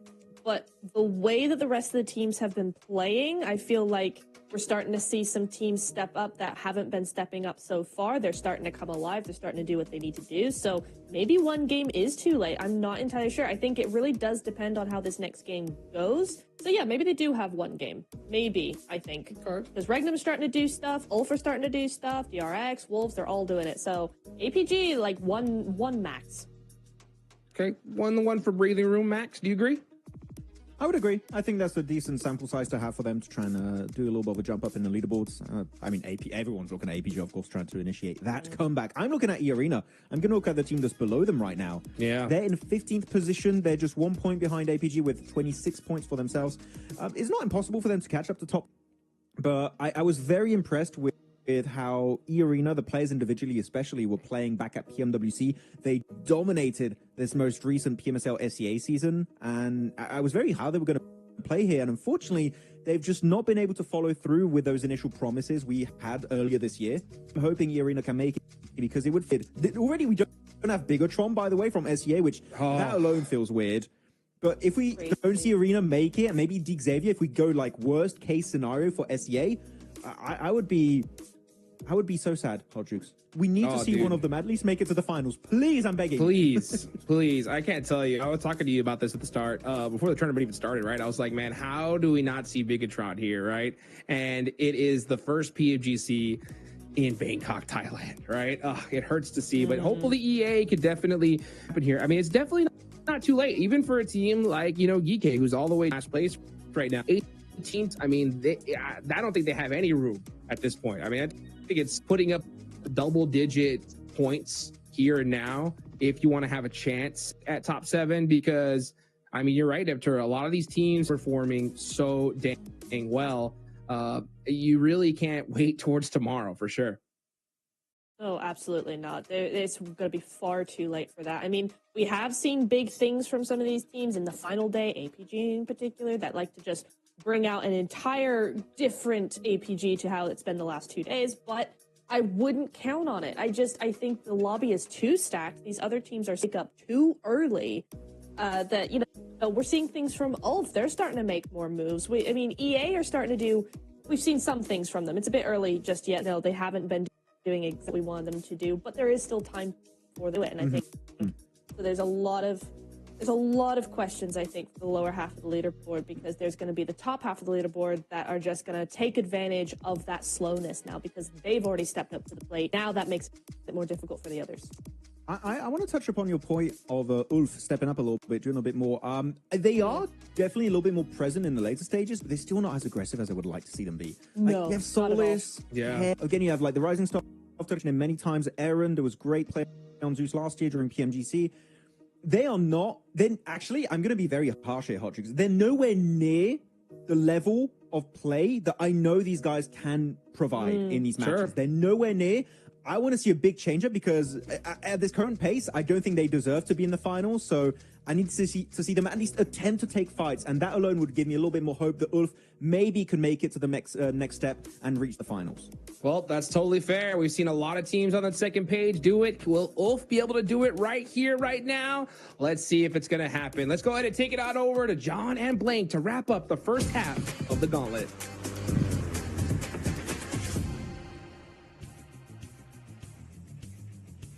Alrighty, let's go for another Erangel. We'll see if we're going to get another military island. It would be interesting. It would be exciting, but we are going to be heading on in. My name is John Allen. With me is, of course, Blank. We're going to be getting stuck into this one. A close down at the end there for DRX to keep things under control, but we'll have to maintain a hopeful situation that we'll see something a little bit better from them this time around, even if it will result in a win. I would much just prefer to see another Kara performance. The 19 Elim game was phenomenal. Very, very fantastic stuff to watch unfold. And I mean, overall, their game plan was pretty solid from start to finish. Sadly, weren't able to take on DRX. And again, it's from basically an open field with a couple of trees versus an entire compound. So DRX definitely had some advantage there, as well as having a bit more utility in those final moments. The fact they're able to hold them off for so long, it's like one of those situations where Kara, if they don't get that initial couple of knocks on towards DRX, they don't finish off R8, and I think that both get swarmed by DRX in that end game. But this is a west to east playing path.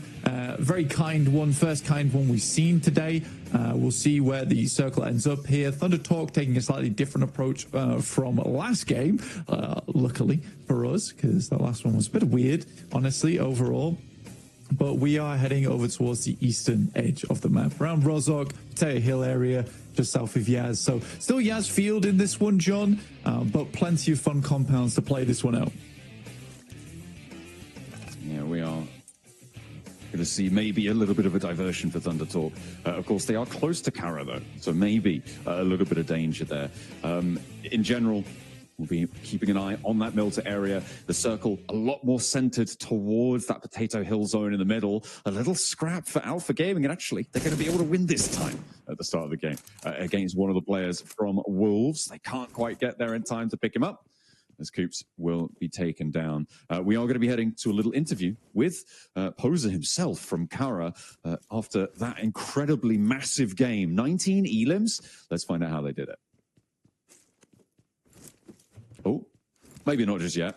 We've got about 20 seconds before that one. But either way, they are going to be tuning in for it. It was incredibly monumental. They were on for maybe a 23 elimination chicken dinner, Blank. But welcome back to a quick report with the 7WG. Ladies and gentlemen, we have a new record for eliminations in none other than Kara Esports. I have Poser here with me. You guys were working those 2-2 splits wonderfully this last match. When did you decide to go to E-Arena?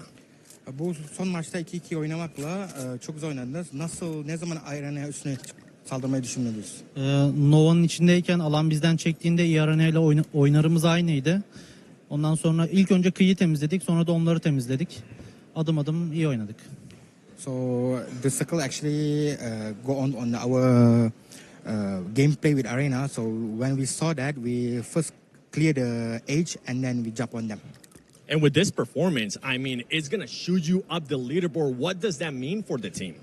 Valla bu puanlama sizi sıralamada üst kısma çıkarttı. Nasıl hissediyorsun bu takım için? Şu an özgüvenimiz daha da yerine geldi. İhtiyacımız olan böyle bir maçtı. Henüz potansiyelimizi göstermedik. Daha yeni başlıyoruz. So we got our confidence backs up, and then with this, we will show our performance that we can do better. Hey, I'm hoping it continues on. 19 eliminations. I know the Turkish crowd is going to be hyped. Back to you guys. Absolutely. It would be brilliant to see if they can carry that forwards. It is, however, very rare to see teams have two performances like that in a tournament. It would be something special, but we can always hope. Thunder Talk, though, they've definitely had more than one of those performances. It is a rarity.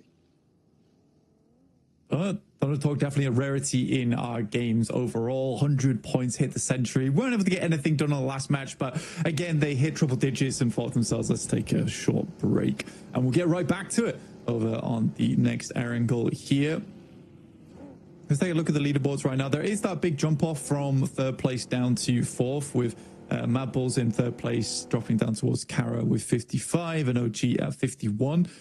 But as you can see, it's around 10th place where we see our next real big fall off from 44 to 37. So there's a lot of teams battling out for this top 7 here. And it should make for an incredibly fun final day tomorrow, where all the teams could be dipping in and out from that top 7. We get a little replay on Doc getting the spray down onto Coops. They couldn't quite get away unscathed with the vehicle. Doc happy to have that point on side. A nice pickup found there. As we hop towards the middle of the circle, though, we're on board with Regnum Kaya, who have managed to take a very, very central compound, really important position as well, with a lot of sight lines out to control all of the teams who are very likely going to be moving in fairly soon. We're now into our 6th minute of the match. And we'll see just who's going to be on the road nice and quickly. Hopefully, yeah, Thunder Talk, they're already moving. So we're not going to see another massive delay until, what is it, like zone 8 or something like that. And they decided, oh, yeah, we probably get towards the circle. R8 did it too, though. So, you know, it's not just them. It isn't. I mean, it was possible. I mean, it was fun watching that little breakdown of the paths taken with RA really on a bit of a journey themselves down from that northwest side, starting just underneath Alpha 7 there, but having way more success from their position. I mean, even just getting on that western side anyway was very, very tough. I mean, there was so many teams there at the start of the game. I do think Virtus Pro going down so early actually opened up a little bit more possibility for space taking on the western side of Sosnovka. So some fortuitous stuff did happen. I think for Kara, they didn't quite get that benefit. They really did have to fight it out for that position, indicated by obviously the amount of eliminations they were able to pick up in that last game. You got OG here on our screens, just the western side of Shelter. Just waiting to see what they want to do next in terms of scouting, where players are coming from. Regnum Kaya left fairly early from their position, headed around where Dip is. And we'll just hold that out. With Ulf coming in from that northwest side, that is something they'll have to worry about in the short future. Alpha 7 moving in on that north edge. Over that Rostock Bridge, uncontested on the crossing.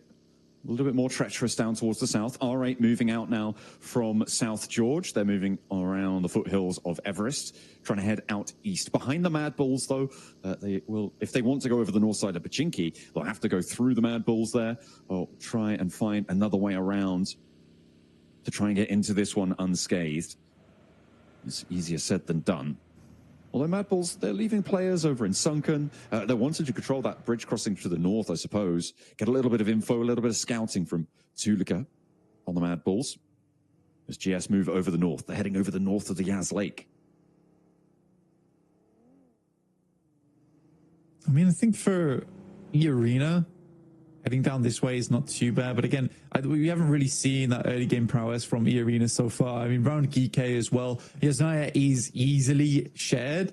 With only 2 players there, I am slightly worried for them slightly.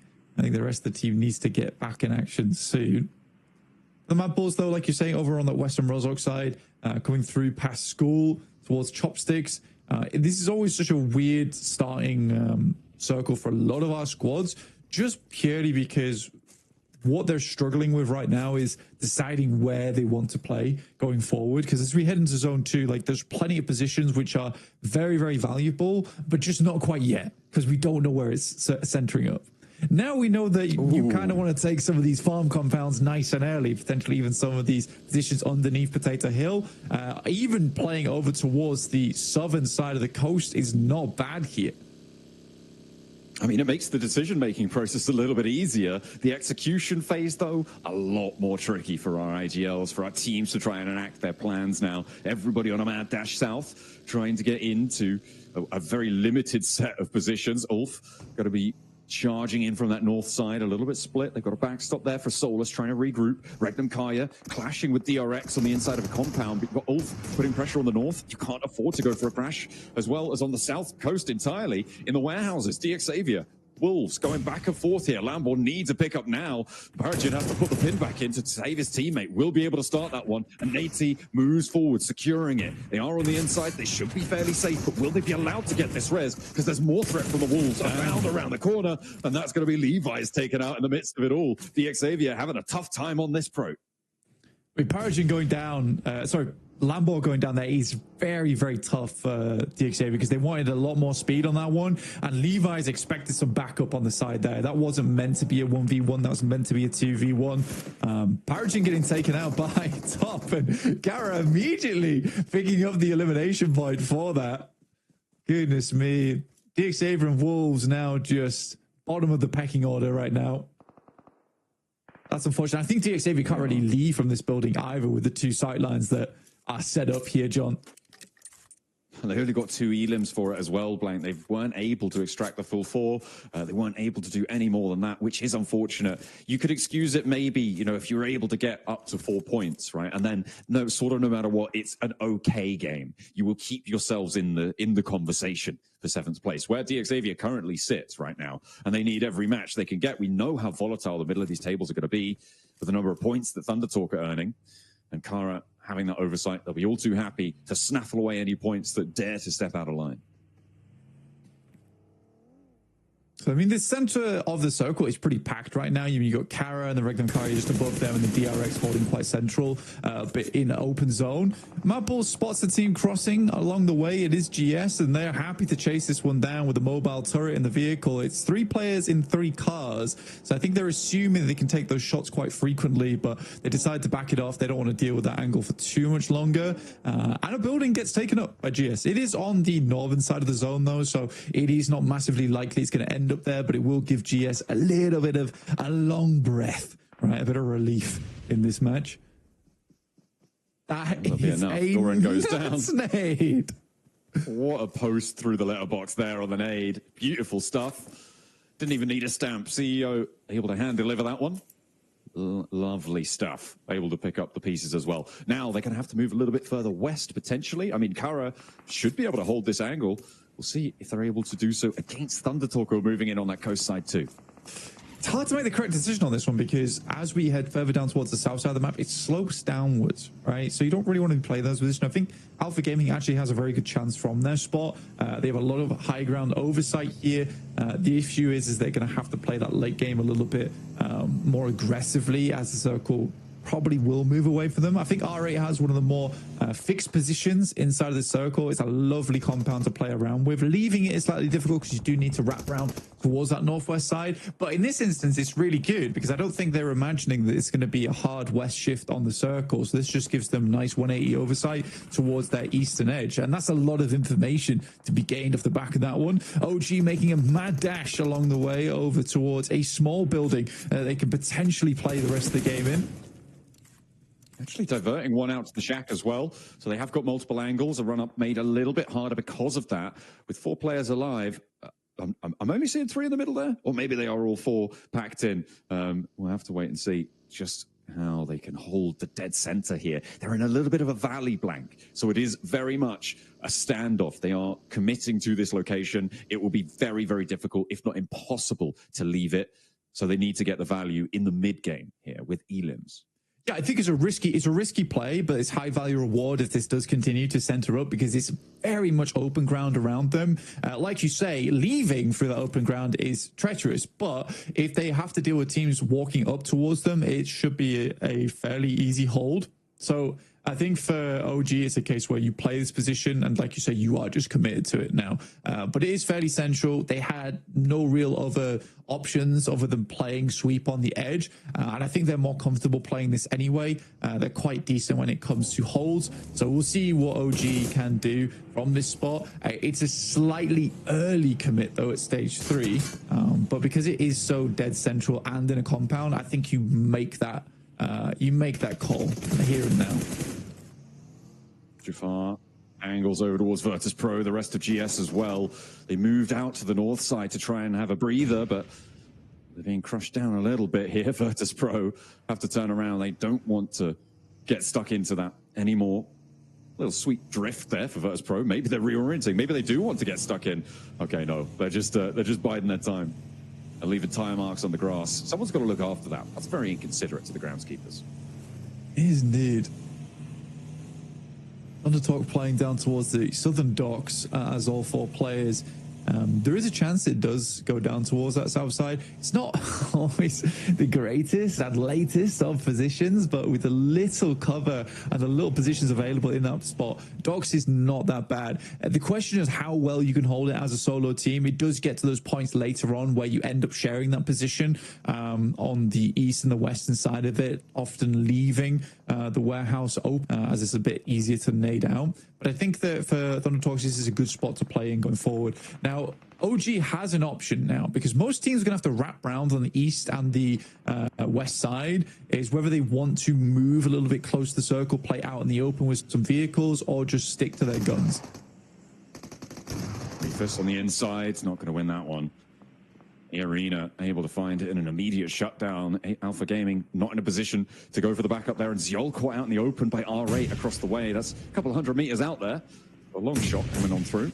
In the meantime, Kike, Regnum Karya clashing on the inside here. You've got DRX on the north of this fight too. Those nades are coming on through, but it is Regnum Karya to draw first blood. However, it's traded off. Flushes need to come through now, and Safji will be able to find it. Unfortunately, it is taken down in the process. Kevin on the outside, though, looking to try and hunt down more Regnum Karya players here as he steps forward to Loxy. Low HP on Zedwall. Not really step too far in, but with a shotgun to play against, you know it's probably not super likely that you are going to go down to the consistent spray. Regnum Karya, however, go down to DRX on the approach, and that is going to be an overwhelming force from DRX on the north side. Not timid this time around. I think the craziest thing is Kara gets a shot in there, by the way, from all the way down the southwest side, able to pick up Loxy as he jumps out the building. Regnum Karya just melted under the pressure there, and DRX actually pick up a fairly decent spot for themselves all in that short moment of time. I think they'll be very pleased with how that one turns out. In comes Ulf over towards Thunder Talk's position. Again, like I said, this is a large area, difficult to hold as 4 players, and they're trying to gauge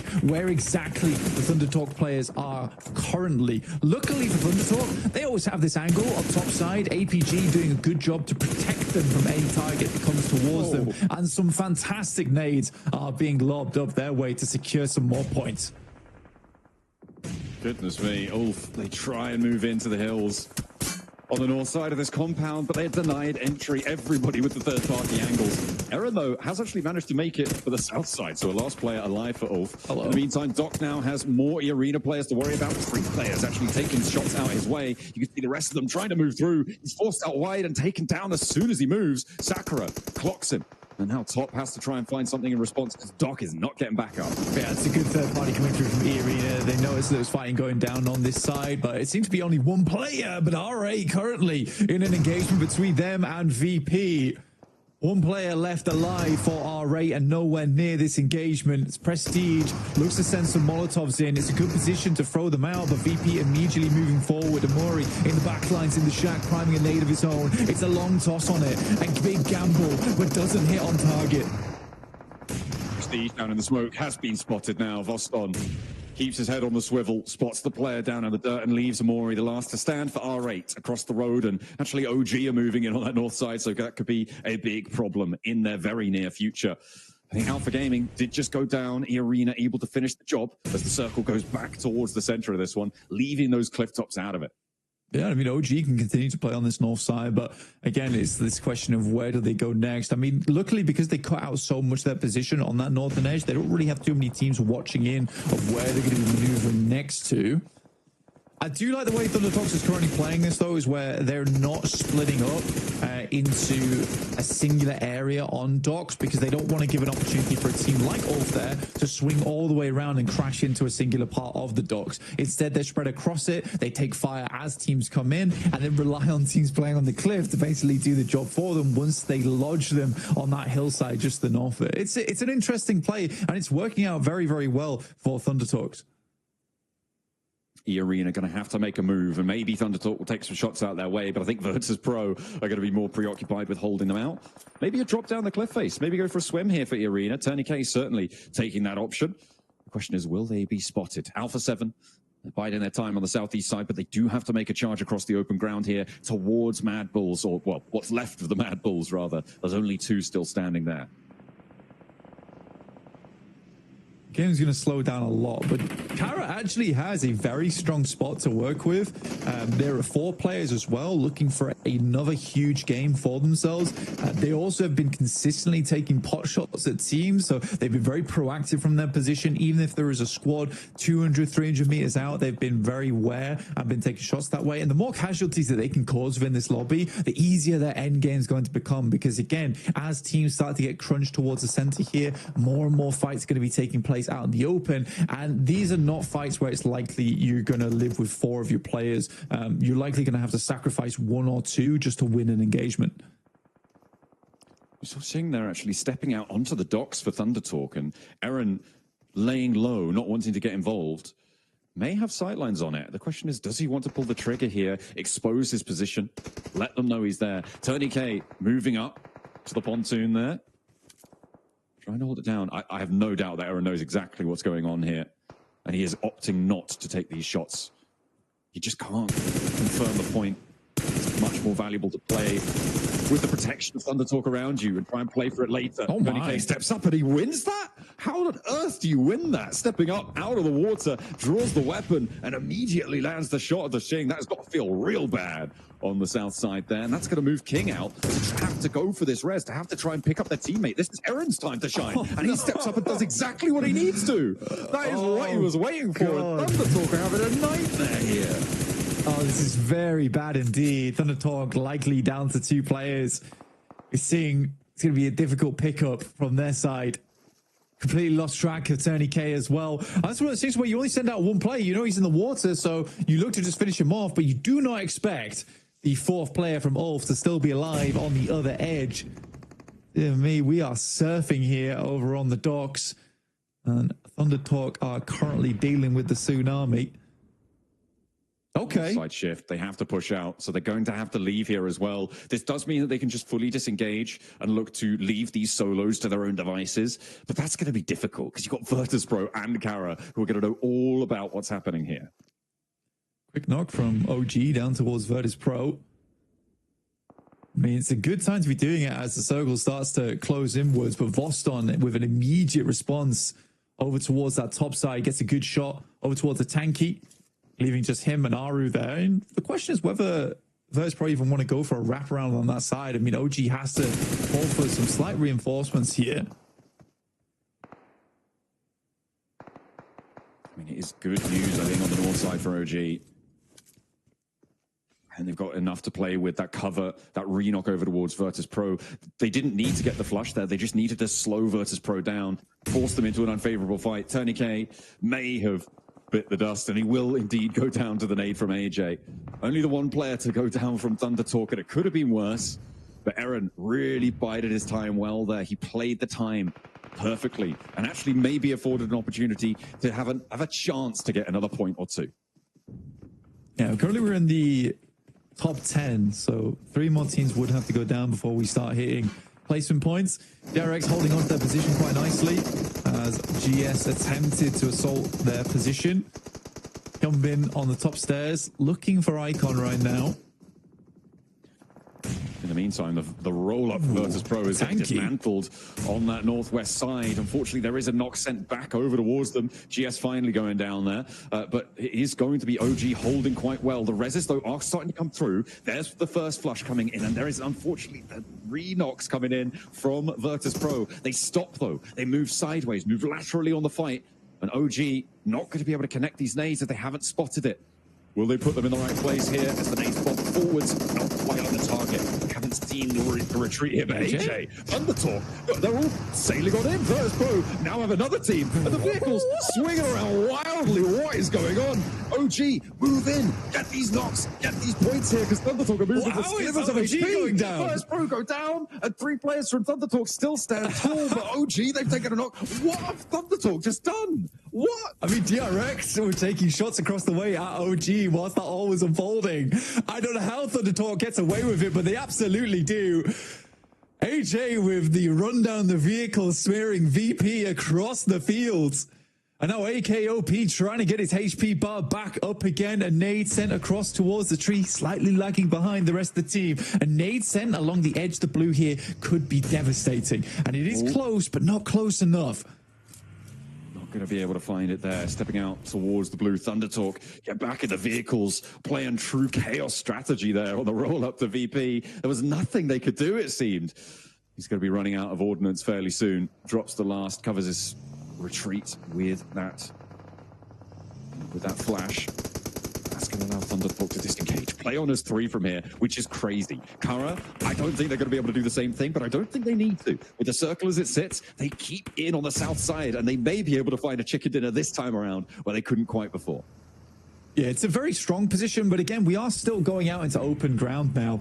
I think OG is going to be a little bit careful because DRX knows exactly where they're playing from, but know they need to move down towards that south side. So DRX looking to set themselves up early or just rotate into the building along the way from Kara. Lewis does have a nade. Marceau sets himself up. It's a bit of a short lob, but it's on target. Soez gets knocked out with a nade to the forehead. Hits him with the swift underarm there. Nice little knockdown. Nearly getting Hyunbin. The pan coming in clutch there to stop the DXavier shots. The shots from across the way. Taking him down on the rooftop. A really difficult res to go for. You have to drop down.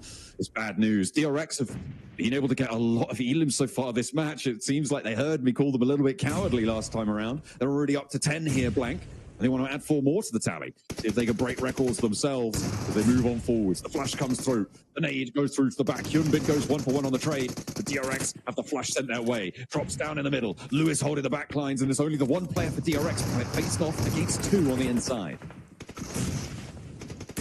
Thundertalk just rock straight up over towards DXavier and handle them. This is so weird from Thundertalk considering it's a very different style of gameplay from them we're used to seeing. Good nade from Nate T himself over towards Singh, leaving Thundertalk, I believe, just on the final player now as OG remains stalwart on that north side. They can get the reses in the shack for Thundertalk, though. There are still 2 of those available. The question is, does DXavier have a nade? Stow Kara on this hold. Poser is down. But they're getting that rezzed up very quickly. DRX slowed it all the way out here. You can see they're on 10 elims still, but with only 2 players, the wind's been knocked out of them just a little bit. QXZ wants to try and drop down there, and he will get the shot. Over at the Poser, the relock is strong. Gonna keep Kara from overwhelming them on the repeats here.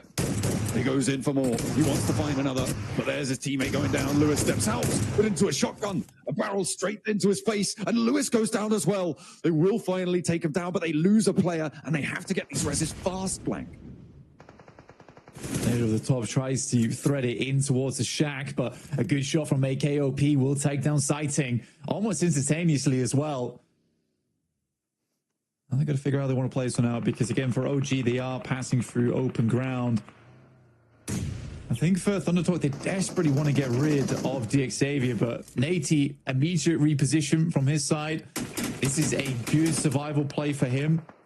Again, DXavier has been on the receiving end of survival plays for quite some time now. We haven't seen a truly dominant game from DXavier just yet. It's disappointing as well, given their prowess, given their record this year. They've had a really, really strong showing, but it's just not coming through yet in the Gauntlet. We'll see what more they can do. Nades being thrown out by Thundertalk still. It's good, actually. They got anything left and they find an opening. You're kidding me. Thundertalk just seem untouchable here. Nading Aru off the tree, doing a lot of damage. That's going to be unresable now. The rotate out wide. AKOD needs to stand tall. Will be able to do 1 and a second as well. The double knockdown, but across the way, there's still a 3rd player for Thundertalk going. It's all up the WizGod. It looked like OG might have had the game under control there, but Kara now with the numbers advantage.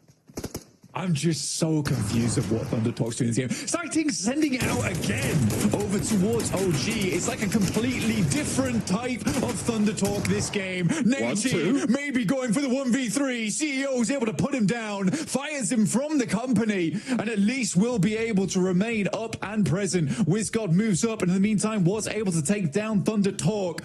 Now, it's a 1v1 technically as the blue continues to push in. I think they've got time to get these reses off Blank. The blue zone's not going to move for a couple more seconds. They may just be able to get through. Marceau will heal. Poser will be able to get up and step out for another sightline. Unlikely that Poser's going to be able to heal, though. Actually, they might still have time here. They do.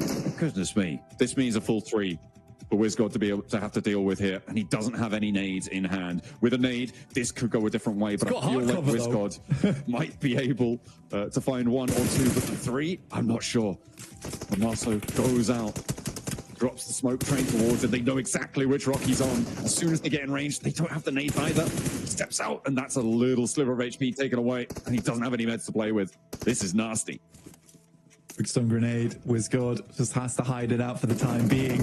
But it's looking close. Can WizGod close this down? It's looking slightly unlikely. Regardless, he has been through the war zone this game and will go out valiantly. But it will be Kara to come off from a second place and 19 points into a chicken dinner. What a sweep from these guys.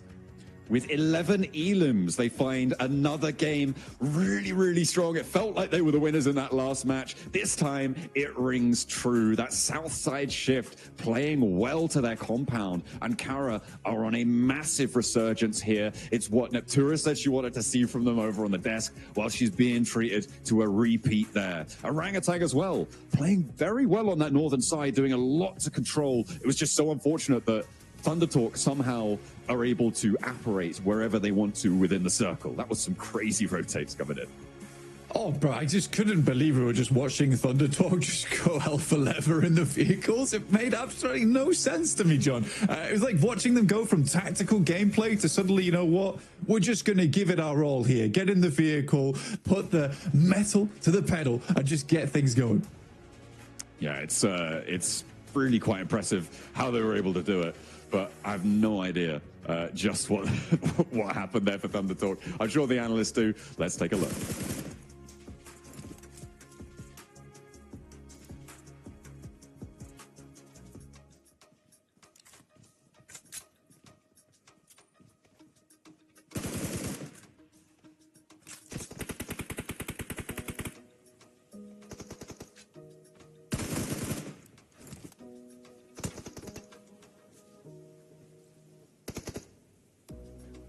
Okay, man, what a game. Are you kidding me? This game had it all. We saw the crazy push from ThunderTalk onto Virtus Pro. I mean, these guys are flexing themselves out, but Kara with the back-to-back chicken dinner. Max, man, what we've been waiting for.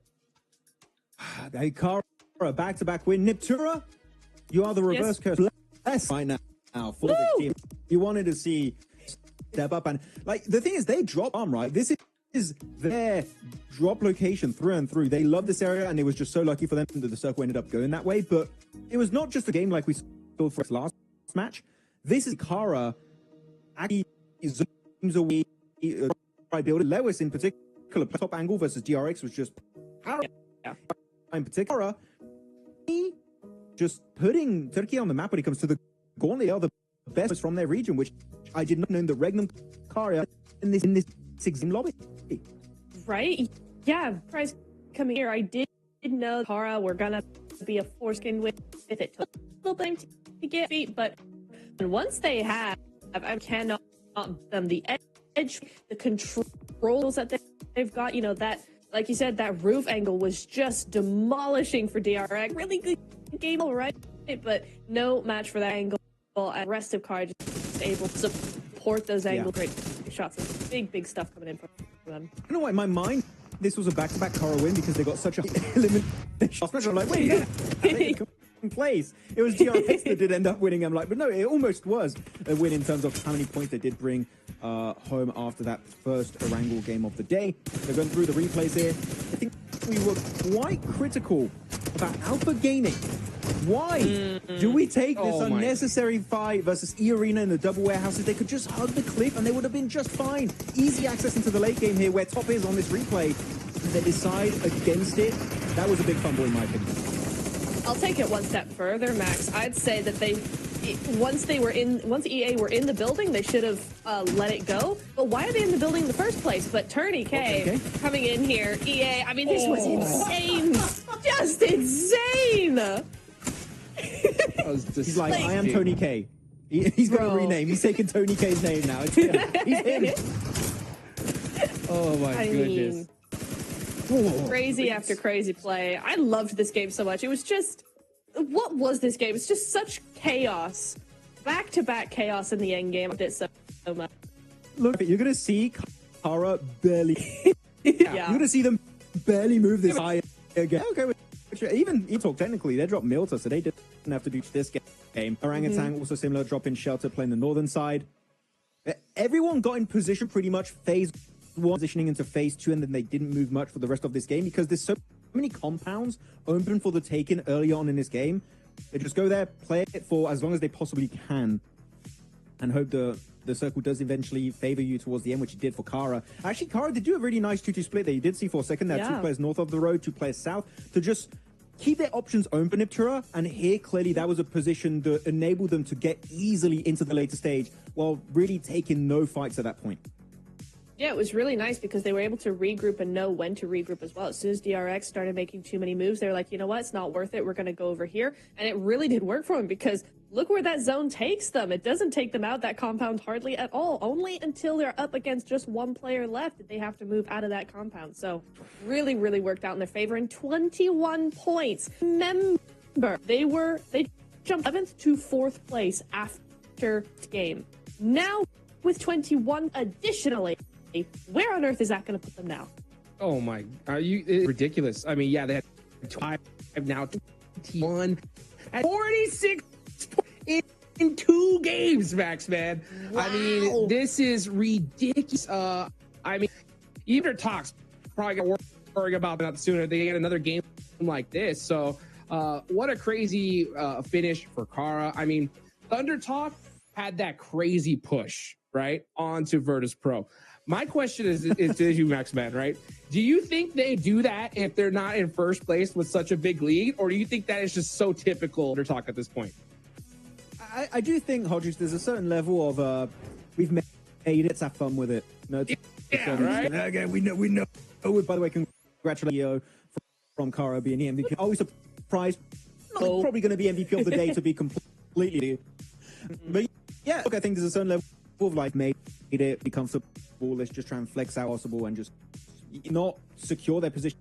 You playing very aggressive, which actually kind of hurt them right now, because they lost 2 players to Aaron, and of course we did have a Tony K coming in from the arena, also getting the clutch.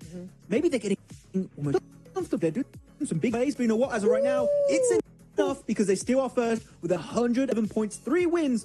Thunder Talk, yeah, they're done. They're in. You're the first team in the Gnolls alongside Vampire. You did it. So good. So good to see. I love that play. Chaos, and I want to see, honestly.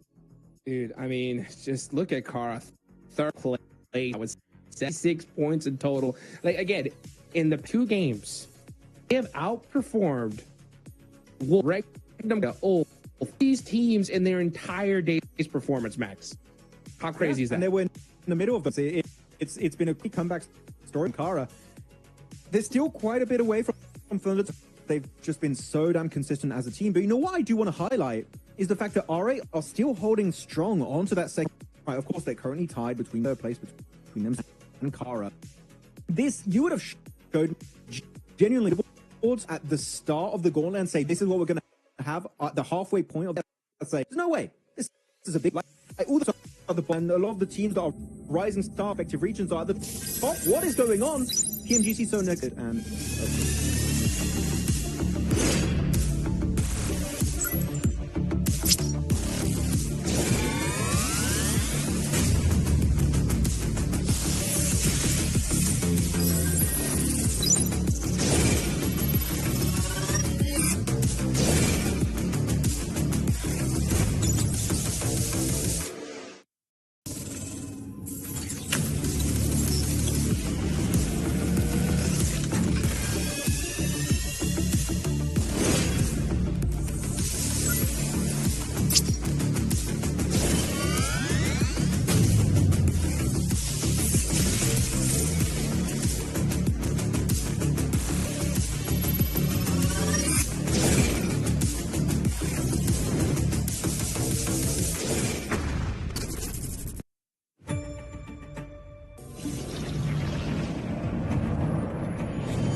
Welcome back, ladies and gentlemen. Halfway through day 2 of the Gauntlet here, and I'm with none other than DRX Hyunbin, a team that has been able to make a big jump up in regards to points. Day 1, 11th place, 19 points. Today, they have scored 51 points, especially with the performance here in Erangel. Hyunbin, you've gotten a win in Erangel. You just got a good performance as well. What was the biggest adjustment you guys have made in day 2 for Erangel? 저희 DRX 팀이 어제보다 오늘 점수 엄청 많이 먹었어요. 혹시 어제보다 오늘 좋은 점이 뭐라고 생각하고 있어요? 어제 저희가 했던 운영 방식이 좀 많이 맞지 않았던 것 같아갖고 오늘은 이제 운영적인 부분을 좀 많이 바꿔서 한 것 같습니다. I think that our team has a communication a lot and changed our play style today. So we do a very good today. Okay, well, I like to hear that. I'm glad you guys have made those adjustments. Now, let's rewind it back a little bit because there is a map that you guys are struggling with, and that map is Rondo. What is causing those struggles in Rondo, and what can you change going into tomorrow for that last Rondo of the Gauntlet? 론도 G2에서 그렇게 잘하는지 아는 것 같아요. 근데 혹시 내일 외에서 어떤 노력은 할 수 있을까요? 오늘 론더 같은 경우에는 저희가 이제 중앙을 잘 들어갔는데 저희 스스로 이제 쓸 자리를 잘 못 써서 터졌다고 생각했기 때문에 내일은 좀 더 잘 보면서 생각 많이 하고 좋은 자리에 쓰려고 할 것 같아요. I think we should get to the middle of the map, but we can't do it well today, but we should be good at tomorrow. Is there any team that's causing you any issues in Rondo?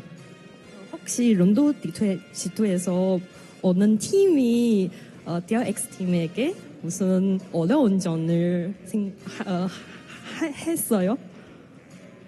다른 팀이 DRX 팀이 론도 팀에서 론도 팀에서 DRX에게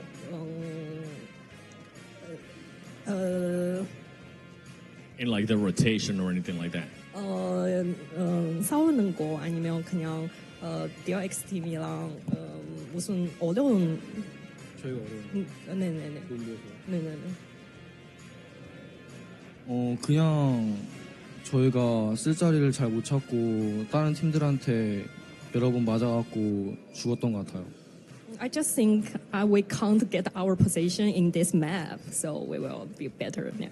All right, well, I'm hoping you get that position tomorrow. You guys are currently moving up that leaderboard. You're only 1 point away from getting into that top 7. That might happen. Thank you so much for your time. Back to you guys.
All right, we're getting geared up for the next match here. We passed the halfway mark on the Gauntlet, and we are getting towards a bit late in the day for some of our teams to start to step up, certainly from the bottom of those tables. We saw, obviously, Kara have a massive resurgence coming in towards the games today. Those 2 back-to-backs have been absolutely incredible.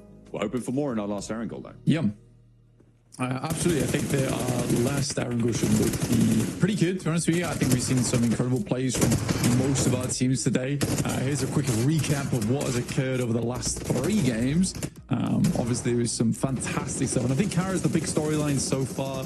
An incredible comeback overall. OG making into multiple of the late game circles too. And then Thunder Talk suddenly deciding once they hit triple digits, they're going to go on the aggressive. Because that last game, they were just decided, you know what, we've had enough of being in dock. Let's just drive around like madmen. Yeah, why not? You know, give it a go. They've tried everything. They've done everything else successfully. Why not try and break the mold a little bit, right? Make it a little bit more exciting for yourselves. It seems like they are on easy street at the moment, certainly if you look at their points tallies. And with that match, I mean, they basically locked themselves in, right, for the finals. There's pretty much no way that they don't go. There wasn't before. It's almost definite. It's definite now. I really don't see them. Yeah, I mean, they're not. Let's put it that way. They're not dropping out from top 7. Thunder Talk have absolutely stamped their ticket. There's still some more work to be done for some of our other teams here before we can clearly say that they are making it in, just due to the way the points have been set up towards the top side of the lobby right now, with so many squads earning very similar point scoring so far, just because a lot of those points have been stolen on the top side. That nade was just wonderful, by the way. Very, very difficult to make happen a lot of times, but there you have it. GK doing their best there. That fight was intense between DRX, GK, as well as Kara when it came down to it. I think DRX made a pretty decent hold on the top side just as 2 players, but alas, it wasn't meant to be. I mean, this setup as well on that south side, for one of the Thunder Talk players to go down was pretty nasty coming through from Aaron on Ulf. DRX as well on the warpath in the match. They were able to do quite a lot during that game. A huge number of elims added to their tally, where last game, they really were reticent to do so. Top 4 players, though, coming on through. CEO still grabbing that logo. Like a tiger, like a lion, maybe. I don't know. But either way, he's top of the pride right now with 6 elims and 688 damage on that match. I like how you went for tiger, lion, and not the wolf, like the logo. But, yeah, it looks more big cat than big dog, but either way, is simple. Yeah, I guess so. Kekse from DRX at 1,000 damage done total, which is not bad at all. Revo, despite, you know, Alpha 7 not being in a lot of these games and kind of doing a little bit worse for wear today, still up there at 791 damage done total. But yeah, I think for Kara so far, just an incredible suit of games overall today. The 19 elim into, not quite getting the chicken dinner, into just getting the chicken dinner. Really does take the cake there, though. Very, very fun stuff coming through. And Thunder Talk with their back-to-back at the start of the day. I'm hoping that we'll see other teams doing well in terms of chicken dinners towards the end of the day today. Maybe some other contestants added to the mix. I mean, it's still very possible for anyone to jump up towards that boundary. It is starting to get a little bit more unlikely for teams like GK, who are currently very much lagging behind everybody else, to see what they're going to be able to go for in the rest of the matches that they have. But they still got half of the games they have left to play. They've still got that opportunity, and it's now that they need to dig deep to push themselves a little bit higher up. 7th place is still achievable, even from 16th right now. And you do not want to be getting pushed down towards the league stages with the rest of everybody else. It makes it far more unlikely that you're going to be able to nab yourself one of those finals spots, which is what everybody's looking towards. Yeah, I mean, it is quite generous as well, the top 7. Even if you do just marginally better than some of our other teams towards the middle of the pack, you're likely to get in towards 7th place here. Obviously, you'd like to be a little bit higher than that to really secure that position. I think Virtus Pro, from yesterday, I said there was a bit of method to the madness for them, but today it feels a little bit more madness than anything. I mean, there has been some decent plays, and they're still making it towards the top side of those lobbies, but I think that, you know, that messy style isn't quite working out anymore, and I think that reliance on just gun skill, mechanical skill, doesn't quite work here in an international lobby. So I'd like to see a little bit more out of VP. And again, it's also understandable because you look at that team, and after they go down, they are very much upset about it. I think they understand more than anyone that they're not playing up to scratch. Yeah, it's going to be noticeable from within their own ranks. They're not blind to it. It is the sort of thing you do need to keep under advisement. Taking a look at some of the utility used during that last match. You can see able to do 2,100 damage for Kara. I mean, seems to be fairly chill. As you put their games back to back from day 1 to day 2, you see it's a big improvement coming on through here as they step on in to the limelight and really take up the majority of the stage. DRX getting 2 big back-to-back games too, Blank. I mean, we talked about their first match not being super strong.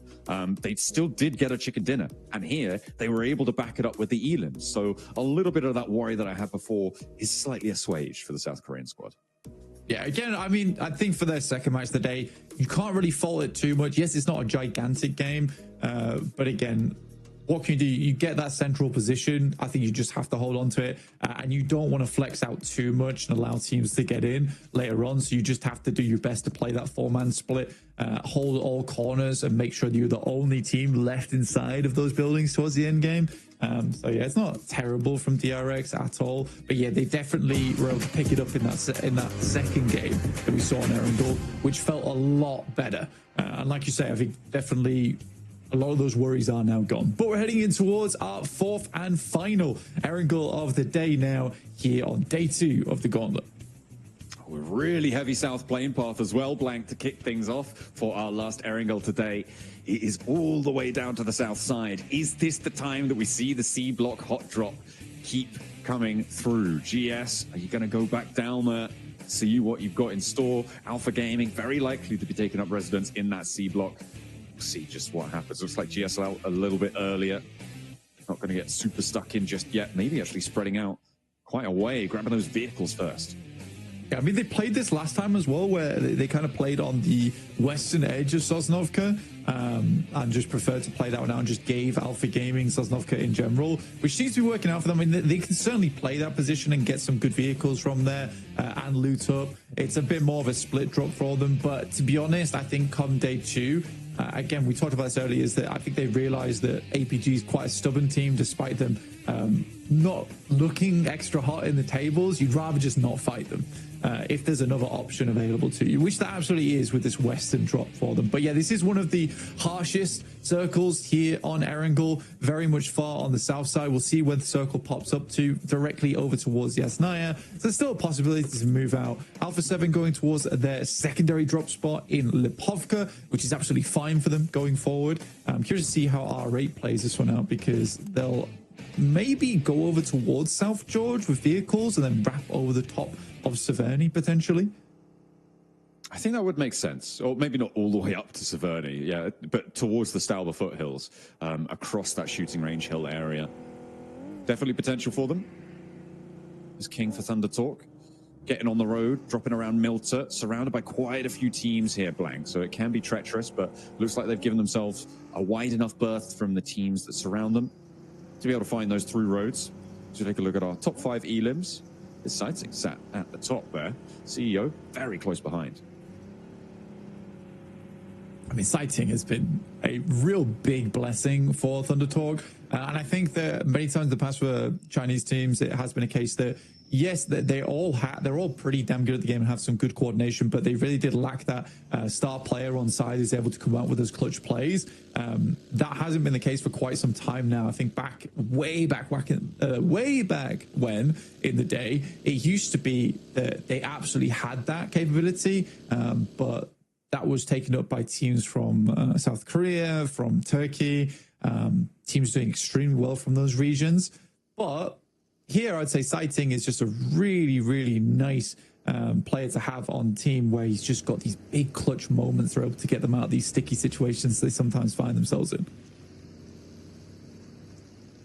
Thunder Talk, proud to have him representing them at the top of those tables as they sit atop the pack as well. 111, and this is what we were talking about in day 1, is that around 110 is where we're expecting the bubble for 7th place to be. And the fact that Thunder Talk have done it in half the time is insane. To be able to get that far that fast, it is pretty much unheard of, certainly not in a very, very long time for a team to stretch out this far this early. So we are glad to be witness to it. Let's see who can keep up the pace as well, because we've got 3 teams now in that 70-point boundary, with Kara joining R8 and Mad Bulls up in 76 points and actually vying for second place completely. Yeah, I mean, it's good stuff. I mean, Kara right now, the fact that they went from kind of being like towards the bottom of the pack to suddenly now challenging out R8 for second place is just nasty work from them over 2 games. And it just shows how quickly that these things can shift around if you just have some good games. OG currently topping the pack when it comes to the main peloton underneath here, 52 points chasing with Virtus Pro. But yeah, OG being at 61 is a pretty solid place to be in for them going forward. But they still need to keep putting up those points if they want to stay ahead of the rest, because people are starting to catch up now. It is necessary to keep pace going. Unless you've done what Thunder Talk have done. They could basically sleep for the rest of the tournament and probably be okay for the finals. At this stage, Wolves spot GS trying to make their way across this western bridge from the military island, but they're not quite able to find any knocks, and now Baton under a lot of pressure, a lot of players bearing down upon him, and he will not be able to pass that one off. That is going to be Wolves losing a player. First blood is drawn. Baton had a bit of a panic moment there. We've all been in that situation where you got 4 players all barreling towards you. I think that he didn't really quite know what the protocol was for that situation. The rest of the team left him behind in the dust, kind of providing himself a little bit of a scouting position, but sadly not meant to be, as Wolves go down yet again to 3 players. They've not been having the greatest day today. Been a little bit dismayed by their performance. It's been obvious to see in their faces. Hopefully they can bring things back up to speed again. And for a North American team, I think they're performing pretty admirably well in the international tournament with some of the best teams in the world here inside this lobby.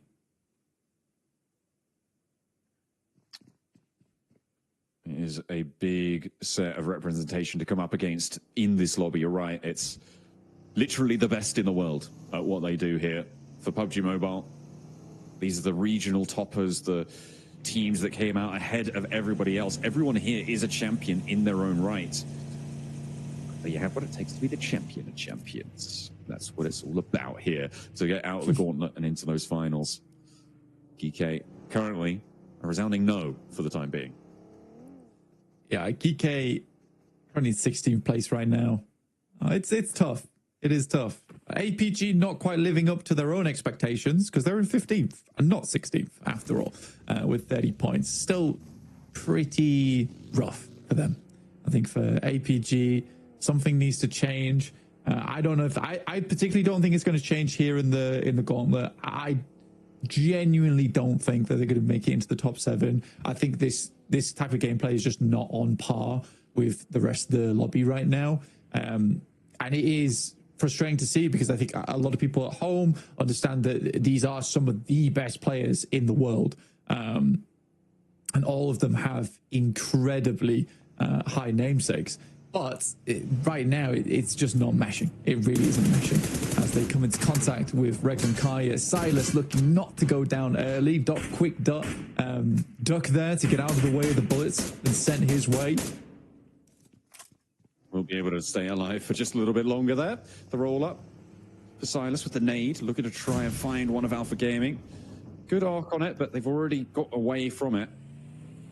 And Top hops into the car last. Alpha Gaming, I don't imagine that they're going to want to push this too hard. Don't need to press the issue just yet. But on the other side, Regnum Kaya may be looking for something here. If Ziol gets a little bit too big for his boots, then I wouldn't blame him, but he does back up. Slam it into reverse, hit the compound with the UAZ. See a little bit more safety. Yeah, still taking more shots here. Reefus even taking shots to the face as he gets inside the vehicle. Again, good stuff from Regnum Kaya. I mean, they're kind of low on ammo, etc., but they're making sure to take shots towards the vehicles whilst they can. Even that Dacia starts to smoke a little bit now too. Getting a little bit too smoky there for their liking. Has to hop out. Regnum Kaya with a lot of control over towards Alpha Gaming, but teams are going to be moving in around them as well, so they do need to stay on the swivel. You can see Ulfa pushing in on that west side. You've got all the teams out there looking for a slice of it, but that is a big shift out to the west. Great for R8. Look at the position that's afforded them. Oversight from the compounds at the top of the hill over towards the Rozhok bridges. Yeah, that's an incredible position for them. It is a little bit tough to hold sometimes with teams bearing down upon you from that north side. But I think R8 has a good chance to make it happen. I think they just need to not get too distracted by that southern bridge. Because I think that's a trap that a lot of teams fall into when they play that position, is they get too focused on holding teams out and end up getting backstabbed. In this case, probably by GS. So I think for R8, they've got a strong position right now. Just hold on to it for the time being. But it is a hard shift over towards the western side. And teams like VP, OG, PK, we're all going to suffer because of this. Reckon Kaya having a tough time against Joker on the spray down, but they will be able to get around those bullets sent their way, playing up towards the bridge. We know the Regnum Kaya can play these bridge splits quite effectively, but they haven't managed to get anyone across the river just yet. Maybe have to go a little bit faster there. We'll see if they're able to manage it. In the meantime, Alpha Gaming find another player from the Wolves, and now they're busted down to 2.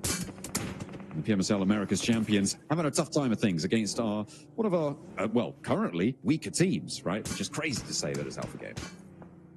Yeah, it really is. But I think that we absolutely can say it at this point. I don't think it's unnecessary to keep saying that this is a prank at this point, which is sad. It is definitely sad to say. But we'll just have to hope that they come back stronger in the group stage. And if that's not the case, well, it just wasn't meant to be. Teams have made their way up to the north side. You see Alpha 7 moving over the top to past the Stalber Hills. Now further in, you've got OG as well, actually very close, getting kind of intertwined with this rotation of Alpha 7. Tanky does get blocked, and it's obscure. To land the headshot to pull him out of the vehicle. That's going to be the easy rundown for Grisao as well. No chance of getting that one back up. OG playing on as 3, and with Virtus Pro to their north, it might be a little bit of a meat grinder up on the north side. I mean, that's really, really not an easy shot to take as well from Obscure. Like, it's long distance on that one. So a very, very good pick up there. I think OG gets a little bit unlucky with, because I think that rotate was kind of fine with the boys from A7 still on their rotate. I think OG's like, well, at this point, we just need to pass by. But for Obscure to hit that shot, I think that's like, that happens only a few times. And it has to come through a very, very good player. So very well played to him. OG's going to have to try and go for a quick rotate over towards the northwest side and see what they can get done there. There's 3 players. WizGod sending out as the scout. Over towards Carolo, and we know that they are on a bit of a tear. It is dangerous territory on the northwest side. We're going back over to the lake, though. Circle really not helping anyone out. Well, I mean, maybe, except for Thunder Talk here. They are in a really solid spot on the west side of the Yaz Fields. No one really going to be able to approach them from their east side. That west side approach from the bridge going to be so tricky. Regnum Kaya, they're going to give it a good go, though, before Thunder Talk have managed to go for the regroup. That approach from that south side is probably the only time where they'll find it, but that wall keeps them so safe in the compound. And maybe they'll just play in the shadow. Yeah, potentially here, John. I think for Regnum Kaya in particular, it requires very much also here in terms of taking shots over towards Thunder Talk, Wolves, as well as Ulf as they make their way through. You can see on our screen, Wolves able to pick up the Wizard Tower. Coops and Doran, the 2 players alive for the Wolves. Kaya trying to get across, trying to play another bridge split, but not going well for Loxy. Not going to be allowed to stay on that far side. Surely they knew that was going to happen. Regnum Kaya now have to play on as 3. Yeah, I think that Loxy knew that it was happening, which is why he was trying to cross back in towards the rest of his team. But Thunder Talk got there so quickly and set up so fast. I mean, the rest of the team is not even in position yet. This is an awkward circle, right? With Yaz Lake being over towards that northeast side and the river that splits in between, you know, it's very undecided where this is actually going to end up. So I think teams are struggling a little bit. I think I would prefer to be over towards the southeast side, though, just because it's where a lot of the field is. If you can pick up a position here early and it does shift down towards the southeast, you're going to have a much easier time than a team that confirms over towards that northwest side, and you have pushing over towards there is a little bit easier. There's more cover, more hillsides to work with. I feel like one of the sleeper positions here is maybe the bridge to the east of Roshog. If you can get around that and stay safe for a little bit longer, I feel like you have access to both sides of the river where a lot of other teams just won't. It looks like DXavier got to try and careen the remainder of their players down towards that position, but they are drawn short on the approach. The shots ringing out from Hyunbin and the rest of DRX as well, making that a very difficult escape for the rest of the Xavier.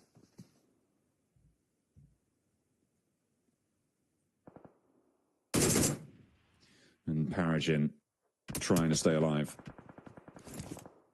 on that south edge. Kike on the northwest in the meantime with the blue zone pushing them in. Kara are their guards, and that is going to be a real tough approach. Regnum Kai chiming into the backstop for the Xavier. The other two a little bit closer to the river. And now OG making their dash, trying to regroup with WizGod, moving across the open ground. They managed to get through the first salvo of bullets, and they find the cover. Will they be able to survive long enough to regroup? There's already a knock. There's already a second as well. They desperately need to find some sort of cover, some sort of respite, but the shots are ringing out from every single direction around them. R8, Arena. You've got Kara as well, who are going to be putting some pressure onto this one, and OG are having a real tough time of it on their approach. Not allowed in at any turn, and they will start to fall, start to crumble in the face of it. AKOP, the last to stand. Nobody quite making their way on through. He's playing dead. I love it. Dealing the final blows. He's actually working awesome right now. Oh, damn. I actually thought he got away with that as well. I think it's a cool play to make because you just stop dead and you're like, I am not here. Trust me, please. But yeah, unfortunate stuff will go down. That's OG going out in 16th here. Will not be a good result for them. Unfortunately, the Arena somehow getting through on the hovercrafts, giving themselves a nice big burly buttress to keep themselves nice and safe. Prop themselves up on. Kara moving over towards the lake because there's a lot of water in this final circle. Well, these final circles here, Blank. It is a real tough time. Keeps the whole lake in, but doesn't keep the far side of it in through the next zone, which makes it impossible to rotate around that way after the next maybe 30 seconds have elapsed. It's kind of frustrating for Thunder Talk as well because they played this 2-2 split and it actually was such an insane play. I will say, though, it was very, very greedy. But if it paid off, they would have both been able to move down towards this southeast compound and they would have had a very good game off the back of that. Now it's up to APG to move towards that north side and pick up that compound off them. But APG still doesn't really know whether there's only 2 players within that building. And it's likely something they'll think about doing a little bit later. They have to clear Mad Bulls as well on the southwest side.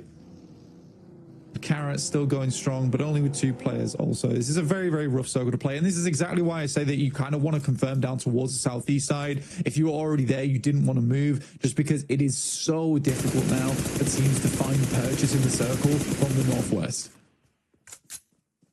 It is really difficult. You're right. GS, R8. I mean, it's more important for GS really to be able to get through this one unscathed. Their score tally right now, very much in the throes of it. R8 a little bit more secure. And they're already picking up points towards Wolves. Already more damage being done to the America's champions. GS going for a wide wrap out to the north now. They're trying to get around all of this engagement, get away from R8, get away from Kara, but they are heading straight towards Alpha 7. Alpha 7's position, there's actually a lot of little bits of cover here that they can play. SKU has to hit the deck. There's some good shots initially from the vehicles as they pass by. They need to find one of them, break this train apart, but GS are able to get onto the other side. Immediately pins need to be pulled here. GS Icon already finds Obscure in the backline. These first couple of nades have to be massive, and they absolutely are. Revo and Guizal holding their nerve in the face of the approach from GS, but the first to fall is there. The second not so good, though, and it's going to be Guizal and Carrillo holding the line for Alpha 7. One player did get taken out there, but GS, they try a wide wrap, but it was not going to work. In the meantime, plenty of damage being done around these bridges, and R8 are going to be moving out on the south side. Regnum Kai, it's actually a tough game to play because there's a lot of angles, at least for R8, that they could still pick up, and then R8 plays that position after them. Still so much water in this one over towards that north side. E-Arena playing this building that's slightly on high ground is pretty good for them going forward. And no one is even thinking to look over towards Thunder Talk right now. I think most teams assume that's a 4-man squad there, which does give their position a little bit of defense going forward. It's always good to be able to spike out a little bit bigger than your reality. In those situations, it is a valuable asset. APG moving into the very, very west borders of Yasnaya. It's a difficult rollout. You can see Doc is lining the vehicle up because they do know that they need to move fast on this next exit. The question is, where do they go, right? There's a couple of buildings further down the road. The arena are going to be very close to them, though, and it's going to be a difficult push to it. With Virtus Pro as well on the north, I mean, that is very, very dangerous ground. Alpha 7, Carrillo will as much as possible, but again, I think for Alpha 7 is a very, very difficult push down towards the south side to make this happen. All right, though, it's going straight for it. Xavier once again playing on as two players and making it work somehow. Again, I think that although they are doing okay in the points, and now they're in top 7, this sort of needs to stop, right? The Xavier duo is something that is becoming increasingly more consistent and increasingly more effective. And I don't know why. I would much rather this team played on as 4, but yeah, it's such an odd one where most times where we see Xavier doing well is when 2 of their other players are dead. It makes no sense, yet it is working. Regnum Kaya just love this river split style. We've seen it from a lot in the regionals. They are trying to enact it here. I mean, it's why Loxy was across the river in the first place to get taken down by Thunder Talk. But it seems like they're a little bit more entrenched now with Wild playing there. They've got Kara trying to put nades across the river, but just a bit out of range. Fortunately, they find that knock, and that could be a huge opportunity for all the teams around to make a move, including DRX. Alpha 7 just trying to go for the swim. I think they had little options available to them, but the duo in Xavier have spotted them out. Levi's and Paragon not likely to let this cross go unharmed, as Korea will get knocked. Alpha Gaming made a long time fling over towards the eastern side. Sorry.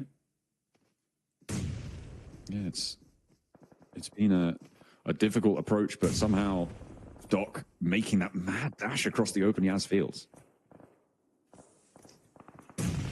So a bit of a self-nade, but it gets the job That's done. Not great. It does get the job. It does take down Lemon, right? Bit of collateral damage on his side. Not sure how he took 99% and Lemon took 100. That happens, you know. Looks like he's pretty bare on the meds, though. Otherwise, you'd imagine his health bar would be a lot fuller than it is. That's the nade that'll do it. Final nail in the coffin on the south edge, and that res should be coming on through for the Mad Bulls. Thunder Talk are out, so our table toppers going to be taking another break. This is an opportunity. This is a big opportunity for the Mad Bulls to put a lot of distance in and see what they can find. Regnum Kaya, in the meantime, they have been busted down to 1. Their east side shore outhold was dismantled by Kara, by a couple of other teams as well, but Kara have now fallen as well. So Wild may be a little bit more unknown here.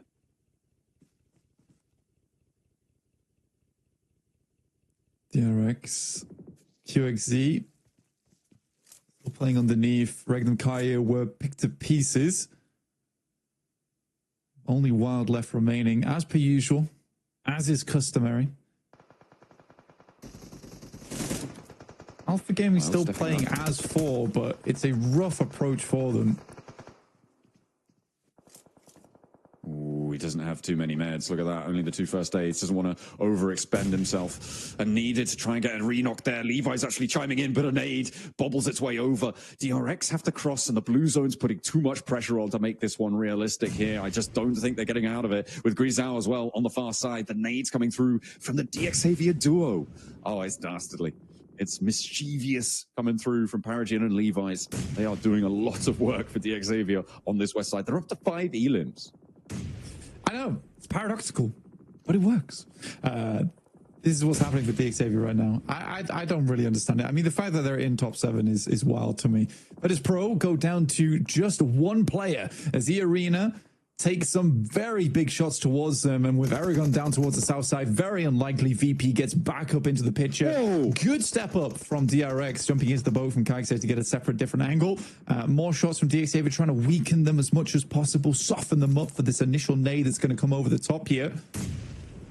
Xavier not really going to have sightlines on them for too much longer. The nades need to be on target now, because stepping up and over, you can have Ulf starting to take shots at you. APG maybe even from a distance. But DRX may have just done the impossible. Getting across this river seemed like it was just not going to happen. But here we are, in a position to see it maybe coming on through. The Wolves surviving with a solo, by the way, on that south edge. So maybe that's where DRX go next. Yeah, I mean, Doran's doing quite well for it.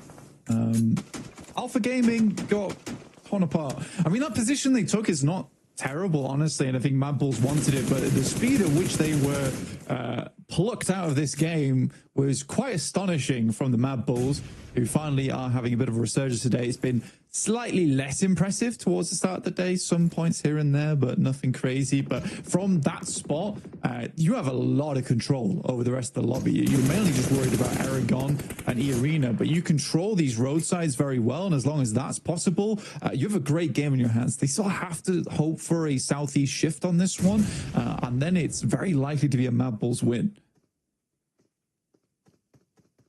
Certainly would seem that way. Let's see where the circle goes. It goes pretty central, Blank, which gives Mad Bulls, again, probably one of the better positions. They could still play on those roadsides. They could still play on those ridges out towards the fields, the cover that they've already established.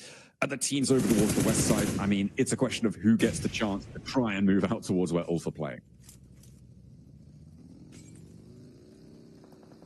They say you're forced to drop down as many smokes as possible to make this push work, but DRX very healthy now, and the nades start to bear fin. This is a crazy push from QXZ, looking for a little more. Hyunbin around the side. Paragin's already down. Levi has a monumental task ahead of him. They gave him too much trouble on the river crossing, and now they want their revenge. Kaixei moves on in, but is going to be taken down from the backline. QXZ able to get the final blow there. Arena from the rooftops, making it a little bit tricky, but that res definitely will be possible. The smoke just about to fade there. And they'll get Hyunbin back up. Kaixei moves in, stopping Arena, or trying to anyway, on that angle. Drops down. DRX have to make another move now. Their zone still not in their favor. They've been through it now, and DRX definitely tested their mettle.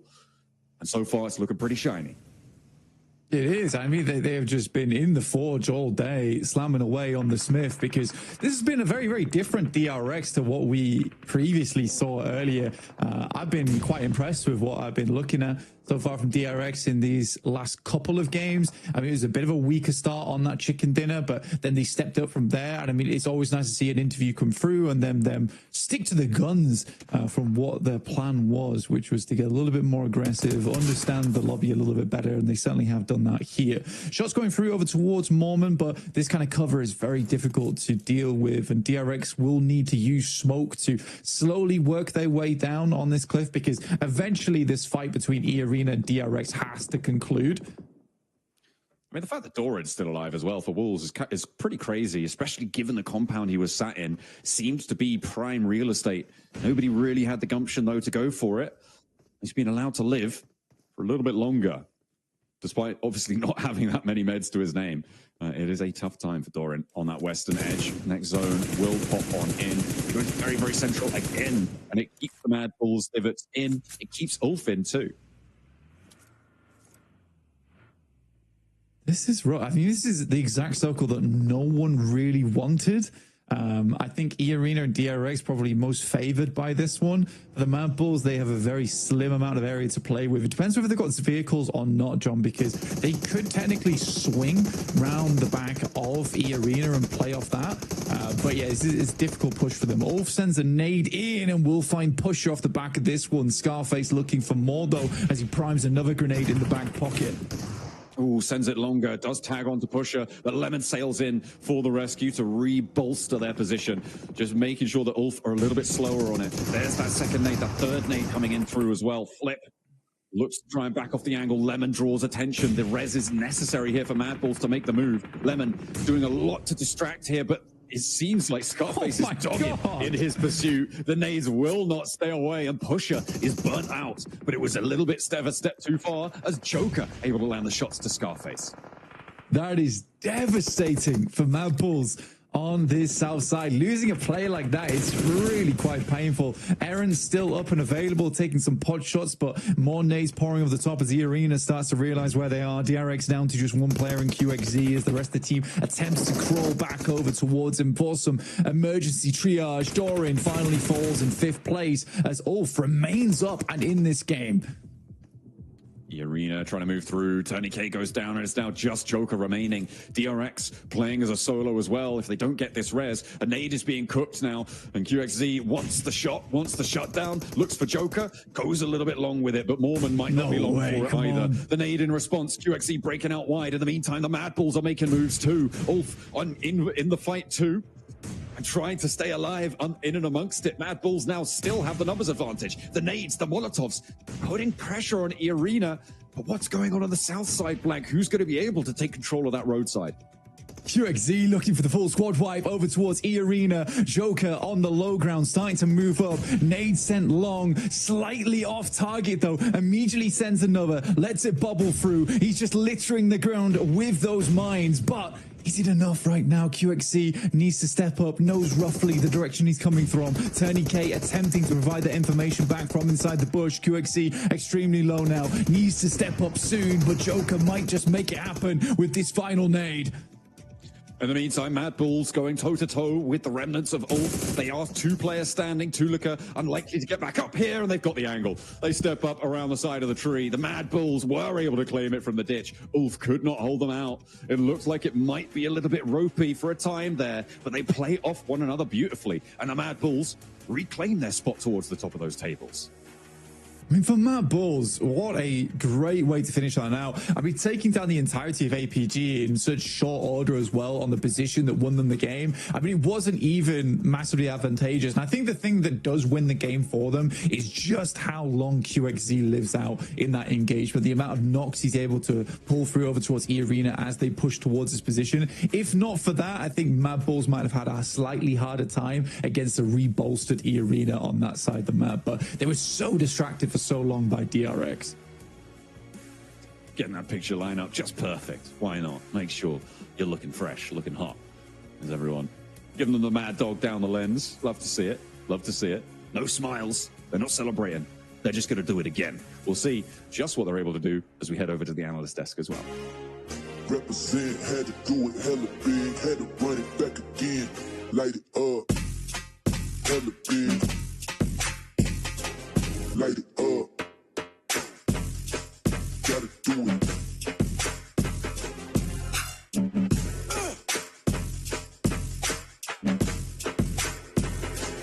Light it up, light it up, represent, had to do it hella big, had to run it back again, light it up. Wow, what a game. You get Mad Bulls getting their second chicken dinner on the day, and this one was a tough one, Nepturo. This circle was brutal.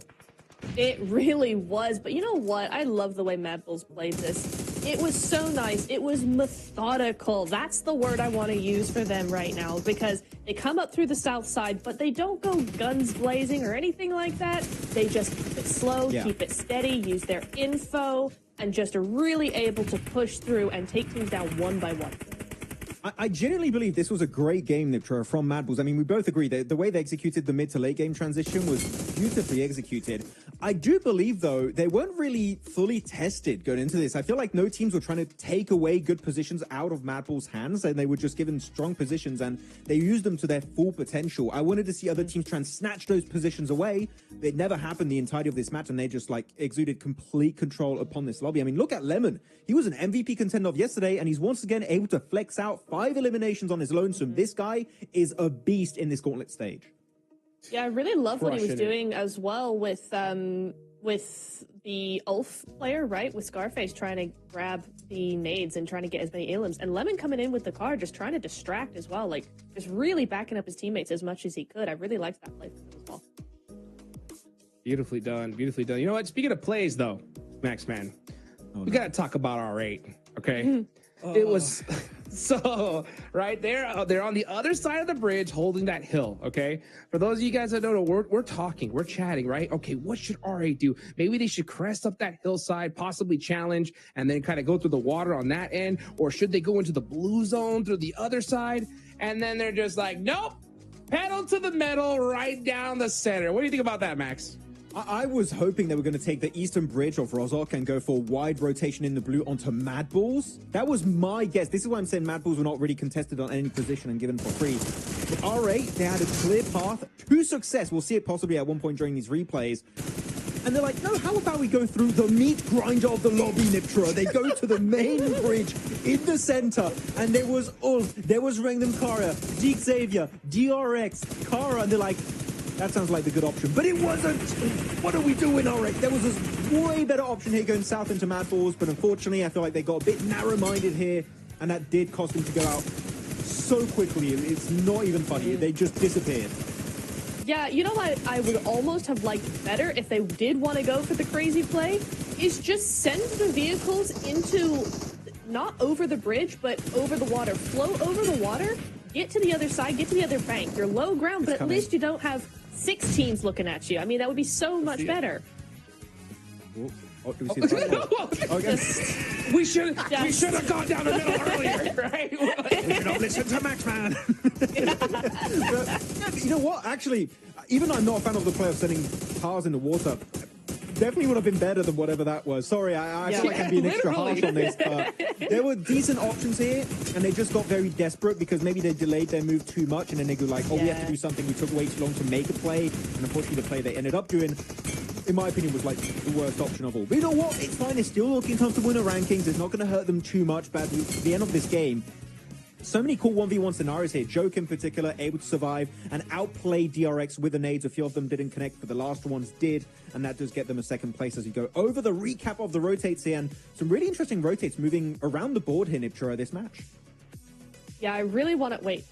Yeah, I really want to look at Mad Bulls in particular, because you can just see how south they actually go and how split they actually were as well. They had some really pretty big splits for the area that we were in, so I really liked seeing that as well, because I mean, I just love splits so much. I know a lot of teams don't play that way, but splits to me is just so controlling. You can do so much with them as well, and you can see that there, like even splitting across the other side of the river just to get as much control as possible, then moving on up, just playing it super slow, Max. I loved this from them. Yeah, I love that rotation in particular from Mad Balls. They see the circle going east of the river, which was a hard shift for a majority of this lobby. It's like, well, we can just avoid the big meat grind on the western side where DRX currently are on the minimap, and they just get easy access into Thunder Talk's compound. They snatch it away in that 4v2 and just, again, showcase perfect control in the field on the rest of this PMGC Gauntlet lobby. So very well executed. And that is a 20-point bomb here, Hot Jukes. Coming out from the Mad Balls. They were looking good after their win yesterday. And here they're going to solidify their position in that top 7. Yeah, I'll take that all day long. Beautiful rotations there for Mad Bulls. 20 points, huge, especially at this point in the stage. We are now past that halfway point. We're gonna got 2 Miramars left. By the way, I mean, DRX, right? They were right there on that cutoff, trying to get into the top 7. 10 points here. I think they did it, Neptura. I mean, they really grinded in order to get every single one of those points, and it worked out perfectly for them. I'm so happy they got the win earlier on in the day. I mean, yeah, it wasn't the big show-stopping win we might have wanted, but it put them right back where they need to be now in the last 2 games, a completely different team to what we saw yesterday. DRX are back. They're feeling good. They're building up their momentum step by step. I mean, I wouldn't be surprised if we saw a second win from them today. Like another Miramar, I could see it. Totally possible. Look at that lemon. 5 eliminations, 644 damage. I mean, great game from these guys. You know, I do want to talk about another rotation, though, Max Man, right? It was a little bit earlier on in the game, and it was GS onto Alpha 7, right? They did a super bold push, wrapping all the way down that north side, passing up Alpha 7, and they were able to crash successfully, but then everything just fell apart for them. What happened? I'm happy you bring it up because I genuinely enjoyed that play from GS. I think it showed that they wanted to try and contest that position away, wrestle it out of the hands of Alpha 7.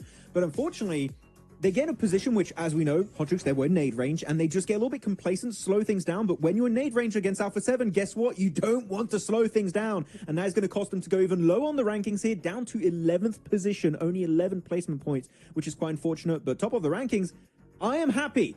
DRX, they're jumping up the rankings. They're getting up in that top 7. Let's go. South Korea is here to play. What a love this. crazy jump. Yeah, I mean, DRX were in big trouble, right? Before, at the start of the day, right? And just like that, they rocket launched themselves. I mean, they were in 13th place with 19 points, right? Yeah. Going with this kind of performance, I mean, they have got to be so excited. They really do. I love this for them. Top 5. I mean, a pretty good buffer placement wise, you know, in the top 7, right? To be top 5. You're not hovering on that edge there. But points wise, they kind of are, because we've got 2 ties. DRX and OG with 61 points, A7 and Dick Xavier with 59 points. There's only 2 points separating them between 8th and 5th place right now. So definitely not in the safe zone yet, but what a start it is for them. And it's really looking very, very good. We see here top 4 fraggers. Lemon's looking good. 5 eliminations. You got Joker as well stepping up. We saw him a lot in that game as well, didn't we, Max? I'm just laughing at Joker's pose, like, gentlemen. Yes. maybe time for a win, possibly, maybe. Indubitably. Every one of these players performing here, Lemon, Joker, Parajin, and QXE on their respective teams. But yeah, it's good to see a bit of variety in this team and who's able to dominate and do well. So very, very excited to see how that's going to continue moving forward. But that is it for Erangel, right? So our Erangels are done. We're getting now into Miramar. Excited to see who's going to be taking the Dusty June wins here this time around. Oh man, I'm so ready for Miramar, and one team I'm really going to be looking at, right, is going to be OG, right? We heard at the top of the show with 7 saying that, hey, it's our hot drop location. We're going to take it. The thing is, though, Max, right? 0-point game in the last one, right? We're seeing a lot of teams, DRX surpassing them. A lot of big names now starting to perform. Are you starting to get a little bit worried for this squad? I am a little bit, because this lobby, it's very obvious to me, Hodrix, we're looking at day 1 compared to day 2, the teams now, they're feeling comfortable. You know, they're fully playing into their initial strategies. They wanted to fully play around going into the Gauntlet. Now day 2, they're just flexing what they can really make in this lobby. The teams at the bottom, except for APG, you could say they've still been kind of invisible these matches. Everyone is stepping up big time, just like DRX as an example. So teams at the top are starting to slip. Orangutan is one of those teams. We said it at the start of the day, right, Nipture? We wanted to see an Orangutan win to kind of secure top 7 spot. We have yet to see that chicken dinner. I still feel like there's time to make it happen. But again, we're at the halfway point, past the halfway point now. So you don't have that much time left to secure that top 7 position. Yeah, I mean, I'm starting to feel a little bit worried about OG. I mean, we came so close to a win earlier on Erangel, right? They got 2nd place with a decent amount of eliminations. I was surprised how they turned that game around, because that first rotation into that building, I was like, guys, what are we doing? This is crazy. They made it work, right? But I think now it's this weird thing of they put up more points yesterday and we saw less from them. Now they're starting to make moves. They're starting to be more confident, but the points just aren't coming. It's just like it's been flipped now. And we need to see that balance come back where it's like, yes, that aggression comes up. Yes, try to get more points, but you're actually able to make it work. And as we get further and further on in the day, I'm just like, oh, come on, guys, do something. Come on, please do something. It would be nice to see something change. But I'm seeing Orangutan a lot of the times when they get involved in fights, they're very split. If we can see them just before a fight breaks out, regroup, and maybe just like 10, 15 seconds faster, I think they would definitely have a chance, because, come on, like, fragging power on Orangutan is very high. WizGod, AKOP in particular. We even saw Aru get some great bridge eliminations onto Thunder Talk earlier on in today's matches on Erangel. If they regroup here, Hodrix, I feel like a win, or at least a strong elimination top 5, is definitely available for them to pick up on these Miramar matches. Yeah, I think that's a good idea. I mean, because especially considering what we saw in, you know, that last Erangel match, not the one before this one, right? We saw OG do that super bold push, right down the center. They get that center position, and it works out for them, right? Because the zone ends up going that way. They try to do the same thing, a kind of similar strategy of that bold push down the middle in this last game, and it didn't work out, right? So I think I do agree with you, Max. I think I want to see them, instead of kind of going for these super high risk rotates, right? Just kind of group up and just push your way in with your M4s, right? They got the gun skill. They need those eliminations. Do you think that's something that we could see a change in here in Miramar, especially considering that we could see a hot drop from them? What do you think? The thing is, the hot drop is my biggest question. Are they going to keep doing APG just beat such down an X factor onto APG currently in such a bad position? Possibly. But no, I think that here, Orangutan, the rotates are good. So I think that we are going to see them maintain that kind of momentum we've seen so far, and just keep fragging out, hopefully, again, tighten up their positions and taking better fights. If they do so, I'm positive we can see a win. Yes, it'll happen. Yeah, hopefully we can see it here real soon. But by the way, we do have a nice interview here coming up right now. So let's go ahead and throw it down to the stage and see what Seven has to say. Welcome back, ladies and gentlemen, with the 7WG quick report here. I have none other than Turney K from E Arena getting a second place finish and getting closer towards that top 7 after, to be completely honest, an awful performance so far this PMGC. What has been the biggest struggle so far? ก็เมื่อวานเล่นออกมาได้ไม่ดีสำหรับเมื่อวานคิดว่าอะไรคือปัญหาที่ใหญ่ที่สุดสำหรับตัวทีม E Arena ก็น่าจะเพราะว่ากดดันกันครับส่วนตัวคิดว่ากดดันกันทุกคนครับก็เลยเล่นออกมาได้ไม่ดีครับ He said probably because everyone's feeling the pressure so it made them play not so good for the first day. That's fair. That's completely fair. I'm hoping that that's going to be changing here coming up because you guys are going into Miramar. Yesterday, 12th place finish, 11th place finish. You ended up only getting 1 elimination. What are you adjusting for Miramar? ก็เมื่อวานมิรามาเล่นออกมาได้ไม่ดีได้แค่1-2 แต้มก็คิดว่าจะแก้ไงสำหรับมิรามาวันนี้วันนี้ก็น่าจะเล่นสไตล์ที่ตัวเองถนัดครับเพราะว่าเราเสียเมืองก็เลยเล่นยากนิดนึงก็น่าจะเล่นตามลายเครื่องครับ So they're gonna play in the style that they're used to because it's a bit hard because they lost their city so San Martin they could not get that city so they had to make a change but today they're just gonna try to be themselves and play according to what they can play. Okay, does that mean that there might be a chance of a hot drop? คิดว่ามีโอกาสที่จะลงทับไหม ก็ถ้าคะแนนเราเข้ารอบเราไม่มีปัญหาก็น่าจะเอาเมืองคืนครับ He said if the points are looking good he will probably go back to get his city. Okay, well, I mean, you're currently 17 points away from being into that top 7, so points are starting to look good, but play it safe. Back to you guys.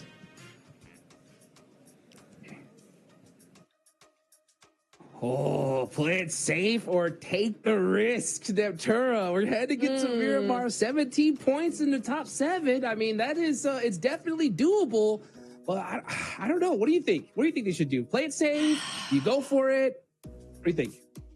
I see both ways, right? Because hot drop sometimes is the way to get your mojo back. You come in hot, you get the points, you've got the momentum at the beginning of the game, you're feeling on top of the world, ready to roll. However, wasn't it yesterday the time for all that? Now past the halfway point is a little bit late for that kind of talk. I'm not sure. It is doable, but it's just so risky. I don't know. I could see both sides, but I don't like look, it. You're looking at E Arena. They're currently in 13th position. They've got, what is that, 42 points total. When you're not comfortable with a ranking, sorry, hot drops does not make sense. It is not. No way. It's not. Do you really think you're going to go from 13th position up to top 7 with like 4 eliminations? Sorry, that barely does a dent in what the points you need. Okay. Mm-hmm. But the momentum. What if you died? What if you go out? What momentum? Your momentum is go back to the lobby, play DPS. No. If you get 4 elims, then you get the momentum. But it is insanely risky. I don't know that I'd do it personally. But what if you lose a player? There you go. Well, exactly. What if you lose a player, then you're not going to get the win. I don't know. It's a tactic, but is it a good one? I don't know. I'm just saying. I don't like it. No. Yeah, I don't love it either. No, I would have to fully disagree. Oh man, he's flexing. Oh, hey, let's go. Them guns. They in should game be and out of game. Look at that. Yeah, literally. Yeah, you know what? It's so crazy. You're right. You know, if you get that successful hot drop, yeah, it is just you're so hyped, right? But honestly, at this stage, yeah, you lose one player, it's like utter devastation at this point, right? Because the thing is, Max, is that these squads that are winning, they're not just, it's not just getting handed to them, right? They're putting up some serious eliminations, big numbers. So any squad at this point, right, with a good chicken dinner, I mean, you got GS, they're sitting in 11th place with 51 points. That's only like an 8-point difference from that 7th place spot. So if they get it right here, they're going to rocket launch themselves up, Max. So, yeah, it's super risky at this point. Hey, anyone, Hot Jukes, in the leaderboards can still reach top 7. Ian Geek currently last place, 21 points. They have a horrendous Gauntlet stage. And yet, there's still hope that with a win, they can close that gap and actually be in a position where they can try and contest a top 7 slot away. It could still technically happen. Are you hungry enough to go the entire way, though? Do you have what it takes to try and be not only good enough to get a win, but then follow up with consistent points to then play catch up and get in top 7 and reach the grand finals? That's the big question mark here. As of right now, I'm doubtful if that's going to be happening for some of these squads, because I don't feel like I've seen that spark of like potential Neptura, right, for them to leave these bottom ranks. But maybe a hot drop would, as you said, maybe that's going to give them a bit more momentum and confidence, but I still feel like that's not the right path for these guys. It's a desperate play. I am going to give you that 100%. I don't love it. There is some thought behind it, but is it the best thoughts? Maybe not. I don't know. I think the other thing is that if you are that low on the leaderboards, you know, it's such a struggle not only to come back from doing really badly and, you know, teams just taking you out left, right, and center, nothing is working, to suddenly going to the opposite way and going, actually, we're making it work every time. We're being very consistent. We're getting all these points. Like, that climb in your mentality from nothing is working to everything is working is so hard to do for any team. But if you're at the bottom of the leaderboard, yes, it's possible, but is that mountain of just trying to flip that mentality just too much?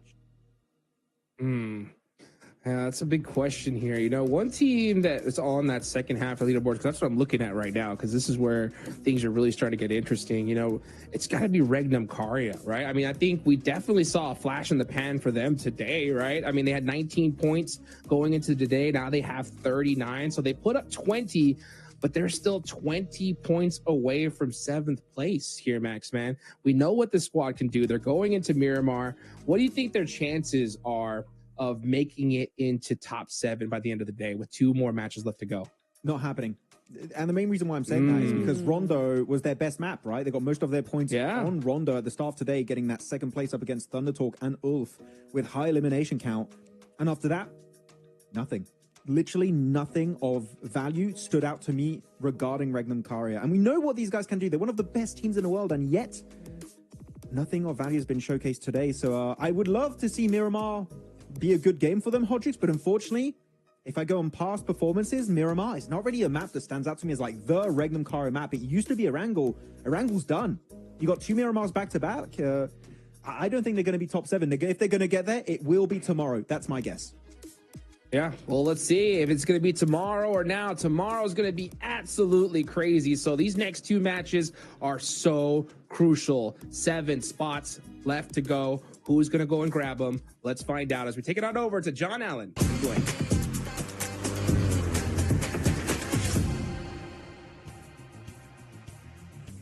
And Erangel is here. We are ready for the desert. We'll be taking it by storm, I'm sure. Plenty of action left to unfold now. On the southeast side, the plane path will start. We're heading all the way up to La Cobreria on that plane to see ourselves in there. Erangel is over for today. Let's see what more our teams can do.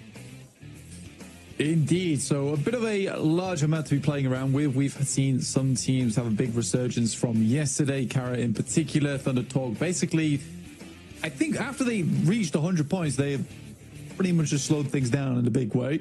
Matt Bull's able to bring a little bit more thunder to the table. So another one of our consistent teams over 2 of our days so far. Virtus Pro desperately trying to get some more points on the board, though, and have been struggling to do so far. And I think that's a team that I will be looking at during this match. It will be necessary to keep up the pace around that 7th place bubble. It's starting to get a little bit less hodgepodge than it was before. Obviously, Thunder Talk having a bad, well, I say bad game. They're sort of due one, right, at some point. But not having the greatest of games did allow a couple of teams to add some significant points to their tallies. So the number of teams that are going to be more flexible towards that boundary gets fewer and fewer as time passes. Circle heads out to that northwest side. El Pozo, Montenuevo, the areas to the south of Crater Fields as well, going to be a heavy feature now in this phase. I think probably my favorite circles on Miramar over towards this side of the map.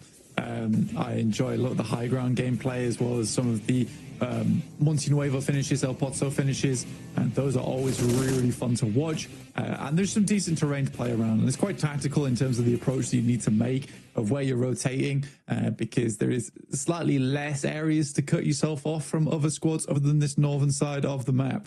But in the meantime, most teams did have to make a big west shift over towards on this circle. It seems like DRX, Alpha Gaming, they can make these quick swings out towards the western side and probably get some good rotates off the back of that. Similarly for Mad Bulls on the north in La Cobreria to start with, and Alpha 7 should have a decent start from El Pozo, but again, only just barely making it into top 7 right now with 59 points. That is very much by the skin of their teeth. And tied with both DX Xavier and Alpha 7 on that 59. Makes it all the more uncomfortable. The drop-offs, not far to be comfy either. Alpha Gaming, 33 points. Still need a lot more from them. They have been playing mucky. They've not been playing great at all over certainly today and yesterday as well. Just a little bit wayward. Nothing really standing out about them. They've had 1 or 2 moments from individuals, but they need to find that put-together attitude that Thunder Talk's certainly been exemplifying. Wolves quickly into Monte Nuevo here, John. I think Wolves is certainly a team that needs to pick up the pace a little bit, because although they are finding points here and there, there's been no real dominant games so far from Wolves. A lot of it's been very scrappy. DX Xavier, another team that I would like to see more out of. And again, it's frustrating because I think for DX Xavier, despite them going down to 2 a lot of times, they're still a force to be reckoned with. So why can't there be a force to be reckoned with 4 players instead? I think that if DX Xavier starts to get things rolling, we could really see a quick result in towards that top 7. But for now, I think if they consistently are losing players towards that mid game, that's going to be something that always holds them back. I mean, even saying that, currently in 8th place with 59 points, it's actually incredible that they are here in the leaderboard right now, John. I mean, yeah, especially when you consider the teams that sit behind them, not least of which Regnum Karya, right? They are currently now 14th place, 39 points, a very disappointing start. You said that, you know, they were looking to that first day maybe to try and speed things up, but they haven't really been able to keep pace at all today. The first half not going their way. Erangel now done. They've only got 2 matches to start to pick up that pace, and I don't think that you're going to be able to take 2 research days very often at all. And Regnum Karya certainly falling by the wayside. A disappointing showing. But on the flip side of that, you've got Kara still representing the region and having a great time in 3rd place. Yeah, much better stuff from them. I mean, Ulf's also trying to get in towards that top 7 at 45 points. It's a little bit more of a journey for them. Again, I think the desk has talked about this at length about how Wolf, you know, really aren't displaying that same caliber of gameplay that we saw from their region in particular. And we'll have to wait and see how things pan out for them, because I do think Ulf is certainly a strong team, but it feels to me like they're very much an off and on team. Right, you know, it could be one set of 3 days are fantastic, the other set of 3 days pretty rough, and I hope that's not going to be the case. You need some consistency as a team. And again, it's so funny, like looking through the list of teams, because the conclusion you come to every time is that we know these guys can perform at a high level, but then again, you know, we can only have a top 7 team. I mean, yes, it's the sort of leeway that you're afforded by having that sort of legacy on the global stage, right? There's a little bit of room for breathing on some slightly unsavory days, we'll put it that way.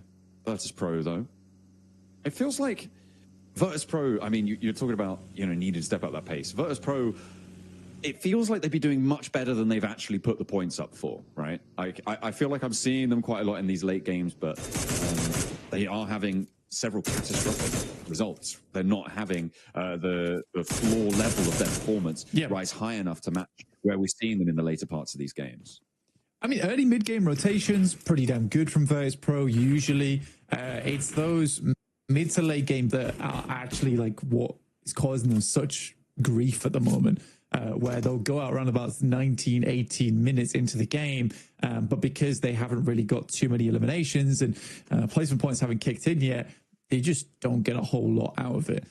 I think most of the points that we see Virtus Pro get were from yesterday and then some scrappy games here and there. So I do think they need to tighten up some of that gameplay towards the end game, because, you know, early to mid game doesn't look too bad for Virtus Pro at the moment. I think a lot of teams don't really play the same way they do, which is quite quick and loose a lot of times in those early moments. And because they're able to quickly adapt on the fly, they're able to do that. And there's not many other teams that quite fill that same category. It's been a difficult road for Virtus.pro. They've got a chicken dinner, though, on the first match of the tournament. Indeed, on Rondo. Able to get 11 eliminations there. And stuff to find. On the eastern side, looks like OG have found themselves a scrap with current lobby laggers.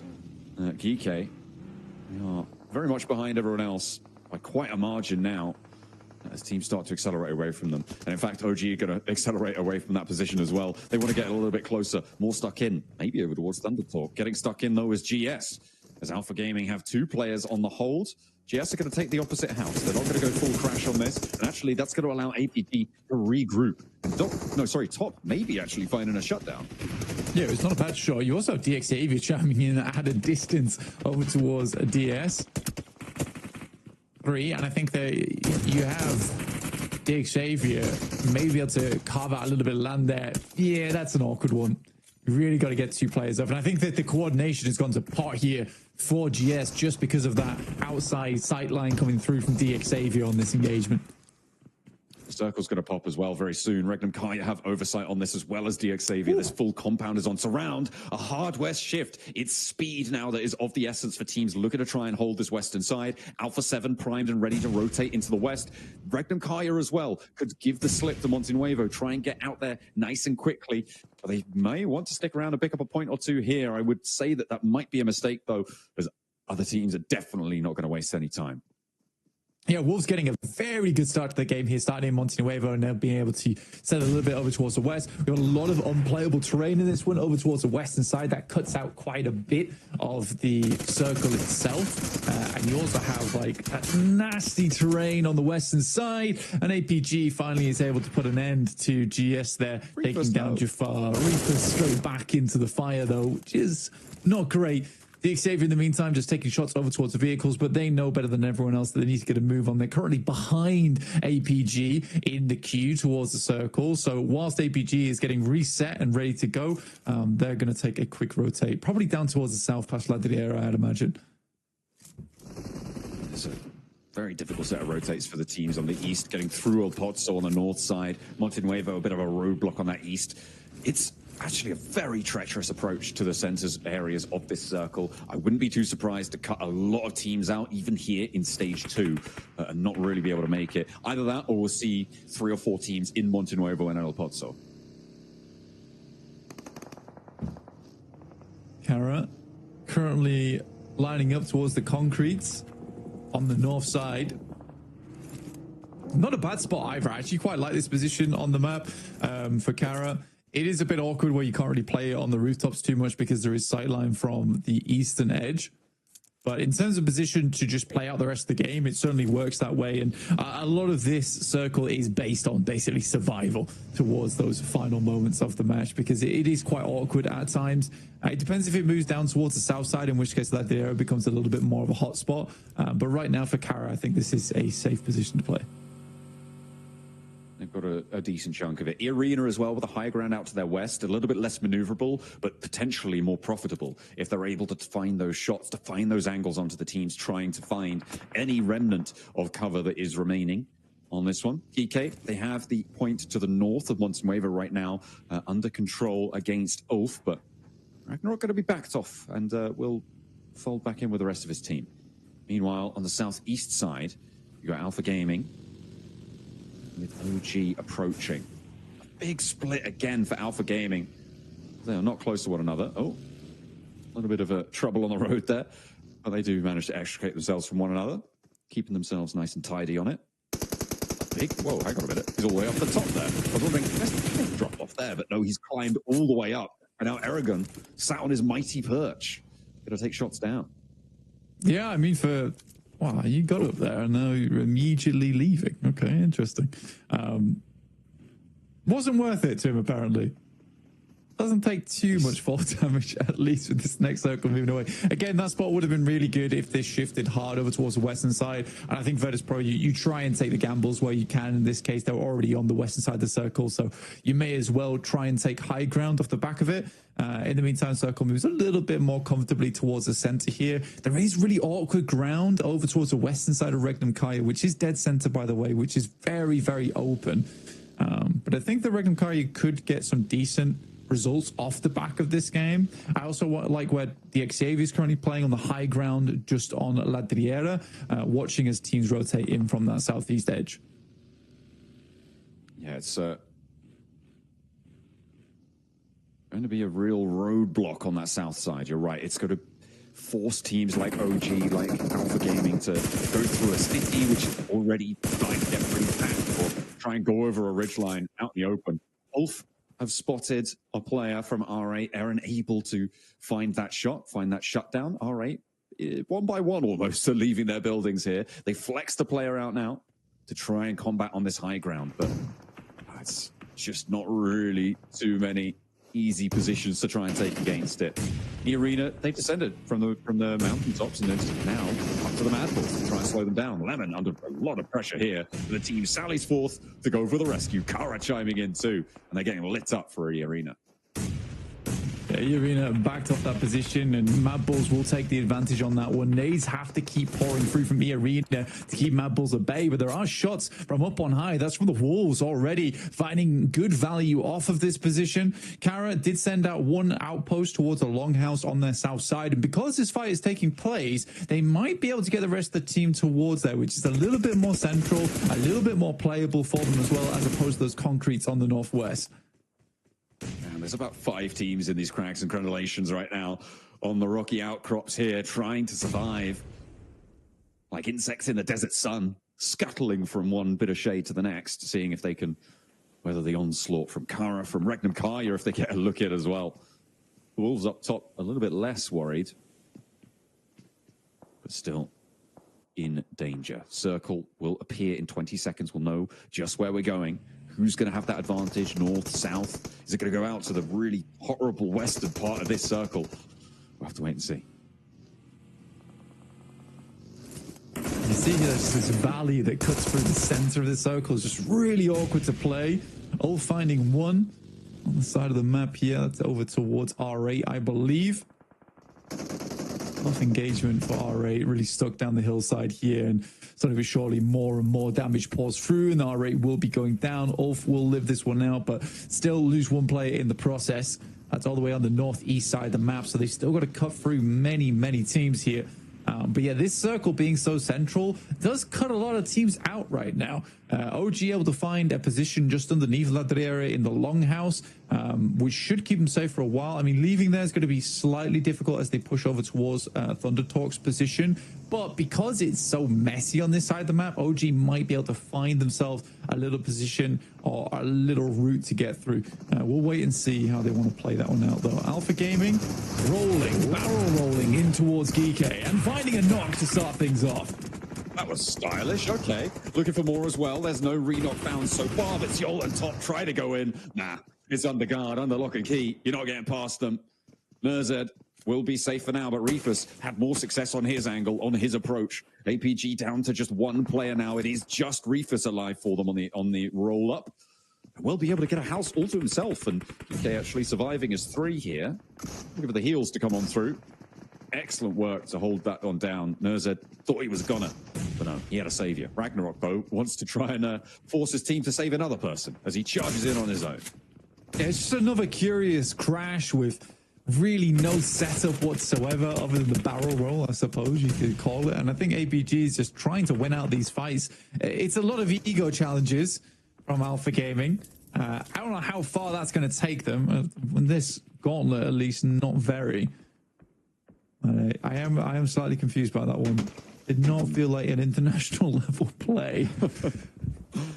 I mean, the thing with ego challenges is that they're supposed to bruise your ego when they don't go well, but it feels like APG is sort of immune to that factor, which is maybe why they're sort of poisoning themselves with it. It's a real tough time. They're on a big split right now, and understandably so. I mean, playing around this region of the map, like you say, there is tons of teams all tucked into these positions right now because there's not many great places to go. For Regnum Kaya, this is a fantastic opportunity to get more points on the game. They have a very, very good location on the map to work with. The circle centers up towards them. So many good sight lines, just be taking shots, and they roughly know where all the teams are coming from as well, because it's absolutely down towards the southeast side and up towards the north. You know, no one's really going to be wanting to be playing on that southwest edge of the map, and the only safety is on the western edge of this hillside. APG down again. That is unfortunate. Can't style it out this time. TT, the Thunder Talk at the top of the tables. Happy as Larry. The only team who's actually very, very chill right now. Not really too worried. And actually, they're in a pretty solid spot. This west side of Monte Nuevo is going to work out for them for the time being. I just question how long they're going to be able to survive into this game. Getting out of there, going to be a tough task. DXavier, they are holding this south ridge really, really well. They will have oversight onto that Thunder Talk position.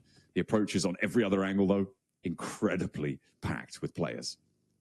And there it is. That's the circle we were looking for Regnum Kaya at least. And now things are going to get very, very difficult. I'm curious to see how OG plays this one out. I think DXavier have a good idea that OG are underneath them. But the options aren't amazing for OG here. They could just brute force it through DXavier. Considering how split they are as well, there's a good chance for it. It's just a question of how well DXavier scouted out his position. And I remember saying that about R8 versus OG, and it's R8 who took the first knock there too. So again, I don't think OG's been slacking at all in terms of the information gathering down that side. Great nade from Revo over towards Doran, trying to take control of this high ground from the north side, but time is limited as the circle starts to squeeze them in. Only 3 players alive, 4 Wolves, and that's going to leave Batten without a sight line up the top. It's really on to Higgles to try and stop Alpha 7 going up, and it looks like that is going to work. They're worried. They may be too worried about it. Push-up could have been successful, but in the meantime, Ulfa crashing in. There's about 8 teams up here, Blank, and in the mountains. Regnum Kaya are going to be overlooking at them all. They're going to have shots at maybe a few of them. Scarface has to hit the deck behind his vehicle there. Had a real tough time of things. Alpha 7 continue the nade up top, but the res already came through. Kara, what a chance at it. And they'll not be quite as timid as Alpha 7 in this situation. Doran trying to reposition, get away from things. Maybe regroup. Nah, not so lucky. CEO's got your number. Yeah, super opportunistic right now coming through from Kara.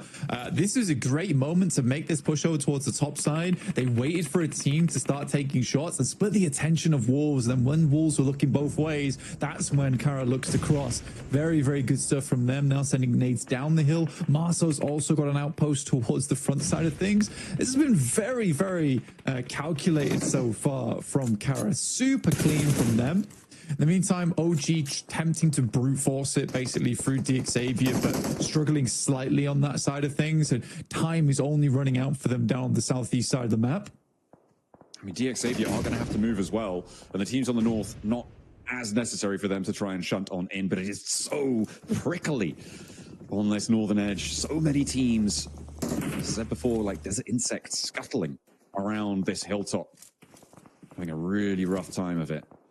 Survival, the name of the game. With 13 teams remaining, I mean, we're getting in towards the sort of zones that you expect a lot fewer teams to be in existence here. OG are making their ascent, though, against DXavier, trying to find an opening. That's what they were looking for from Lambor. He will fall down. AKOP able to land that shot, tag it on. A Tanky moving up as well, but the Blue Zone's putting pressure on. They're playing around these smokes quite well. Farajin has to be backed off the angle, and AKOP doing a lot of work. Heavy lifting coming on in, but his teammates have fallen around him, and it is going to be so much harder now to make this ascent. Fortunately, the reses need to come through for DXavier, and they're allowing him to move on the back line. AT steps in, and that will be the end of OG. Into the Valley of Death they ride, and they will be shut down because of it, but not before extracting their pound of flesh from DXavier. Yeah, it's a tough rotate. It's a tough rotate to make, and I think for OG, they were banking on this being a southeast shift. And I mean, that's a very strong position if that's the case, but pushing up on that hillside, so hard. For Regnum Kaya, though, it's an easy game for them. Honestly, it depends how Kara plays out this end game, but I think for Regnum Kaya, this is kind of an easy pickup overall, just taking more and more shots to the outside chances. They have to hope that it actually shifts away from them on the north side, but that's purely to pull players off from the north. A 2v3 over towards Thunder Talk. Okay, Geeky are dominating. They got 5 elims. Why not have a little bit of a late game resurgence? What more can you do with these 2 players remaining? They've managed to do quite a lot of work, and now it's just Xing left, and he's thinking, guys, that's 2 players, and they're from Geeky. Like, how has this happened to you? How far have we fallen? They've already got 114 points now on the tally. It wants a little bit more, but they're still feeling very, very safe. They just need to get maybe like a point a game. Let's see what they can find. Ah, there we go. There's a knock over towards NZ, even in the score. Meanwhile, over on the north edge, teams are starting to fall lower and lower on these player counts. You can see a lot of empty bars there. Not too many teams fully wiped out, but with 12 teams remaining, there's an average of just over 2 players per team, which is quite a significant metric. It's now exactly 2 players. No, hang on a minute. That was a team that went down. Ugh. The maths keeps getting harder. By the way, not a lot of players per team. DRX make their way into the top 7 with that. To 62 points now on the game, but are able to handle PK. They take a lot of casualties for it. VP similarly also on the chase here, down towards the south side of the map as the final player from DXavier finally makes his way back into the moment, but Kara is just taking names left, right, and center. I mean, you say that, but now it's just down to Pusher. TonyK on a sliver of HP, stays alive in the smoke. On the off angle, the Ulf player could be big here against Poser. Has to fall back, look for these reses. On the top side as well, you've got Mad Bulls to worry about. The player there, Tulika, could take a crack at it. CEO has to hold for the rest of his team. I think he knows that Tulika's there. That'll keep them safe, but TonyK's on the hunt. He's moving in with a pumpy. Needed assist from the top rope, but CEO has to hit the deck. That's going to give the game away on the push, however, and Kara can hold firm. TonyK falls and Kara stay alive. They're up to 12 elims with a possibility of a full reset. This is insane work from Kara today. Again, that's very well played from CEO as well. I think a lot more players would have full committed to that spray, but all he knows he needs to do is just delay for a little bit longer for the rest of his team to pull out. Because as soon as those shots go towards his end of things, he can immediately back off. The team can do the rest of the work. So that's good trust in the rest of his team as well. And Marso's finding a hell of a shot across range over towards Milky Way there. Goodness me. That is the outpost they sent on the western side of the road. So very unlikely that VP gets that player back up again. Might go on a mad dash, but oh, they are. Okay, hang on a minute. I thought it was unlikely, but they desperately want to keep their players in check. CEO still seemingly having sightlines there. Ketch now the last solo player on that north side, the remnants of that hilltop struggle. Higgles as well was able to get out of there earlier for the Wolves and surviving as a solo. A real tough time on this northern edge. And Regnum Kaya, I mean, they haven't got too many elims for it though, Blank. Which means that even though they've got this far, 6th place, that's not enough of a reward. They want more.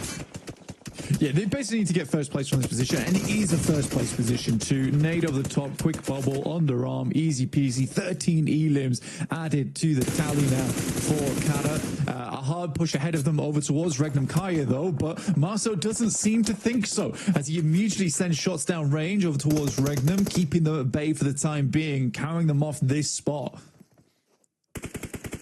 Virtus Pro did get that res. They were allowed to get Milky Way back up, but they're leaving him out there for the time being anyway. Must have an exit strategy somehow. Boston moves up to the hills as well, gets a little bit more of a foothold in that direction.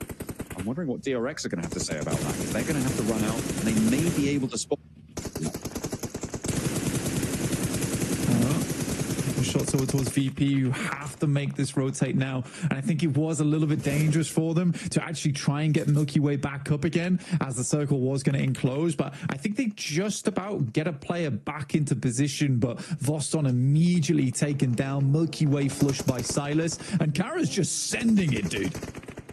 All right, 2 players straight across the field. Lewis leaves his teammate out in the open, will go down himself. Kara, they're not going to do too well on that rotate. Player from Virtus Pro did go down in the process. Voston has been knocked, but yeah, I don't think Kara are going to get too much value from this one. They've already extracted a lot of points from this lobby. However, they are stepping pretty close to being in contest with Thunder Talk, which is really saying something. Yeah, it's some real lobby annihilation coming through from Kara at the moment, leaving Poser and CEO alive. And again, I really did respect the rollout there. It's a very hard one to pull off, but if they're able to take down the two players, I think they pretty sure are inside of that shack. Then they take a formidable location that can maybe challenge up against Regnum Kaya. So it's a risk that realistically they have to take here if they want to go for the chicken dinner, which is, I like that. If the fact that they're thinking towards the chicken dinner is amazing. That nade is disgustingly on target from Zed Wolf, and now there were 3. Kara 7 nades in pocket, 2 players up the top. Versus Pro have 7. Regnum Kai have a lot of smokes, but maybe a little bit thinner on the nades. They've only got a couple of players to handle, 4 players total. CEO spotted, challenges on the spray down, needs to be bold with it, but CEO sticks the landing on that. Unfortunately, there's the trade, and there's the nade from the off angles. Only 1 for the price of 2, and Zedwolf may be resable even still by Loxy and maintain this rooftop position against Virtus Pro, who've been holding on the outside here. Regnum Kaya up to 8 elims. It has been a good game for them, and they desperately needed it. Yeah, they got a ton of smokes as well, but not too many nades to make this work. But realistically, playing in the shack, Regnum Kaya they can wait until zone 9. They just want to wait until this one really pulls Virtus Pro out of this shack, and then they can just play off the back of there with the smokes included. So this should be a Regnum Kaya win. They got a couple of eliminations off the back of it, and it does put them back in contest for top 7 after this one. They will need to have another strong game before probably match 4 or 5 tomorrow, but it sets themselves up nicely, right? I don't think any team has really played very, I mean, other than Alpha Gaming, let's say, and Geek, but I think most teams still have a good chance of getting into top 7 tomorrow with some pretty astonishing plays.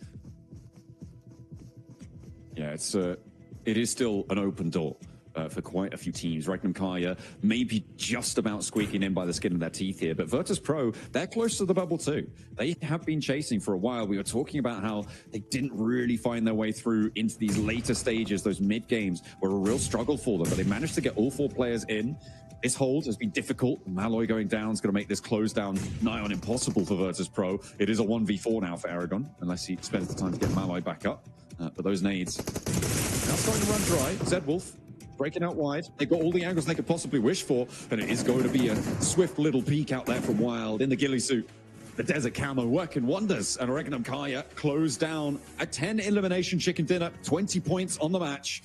A great way to move towards the end of day 2 here of the Gauntlet. A tidy sweep at the end there for Regnum Kaya. Set themselves up nicely. It was the winning position for a long while, and they definitely played it well. Again, it's very similar to DRX, where, you know, it's not the crazy win. They took a strong position, but the rotates to get there were fairly good, and they didn't flex out too much, understanding there was probably like 1,800 teams over on the north side of them playing on the cliff face. But I do think, again, big props to Kara. The way they played that hillside again, very, very good opportunistic gameplay. Absolutely. Brilliant stuff. It's good to see them getting a chicken dinner on board as well. Silas going to be happy with that performance. He'll be happy with the position that they were able to hold.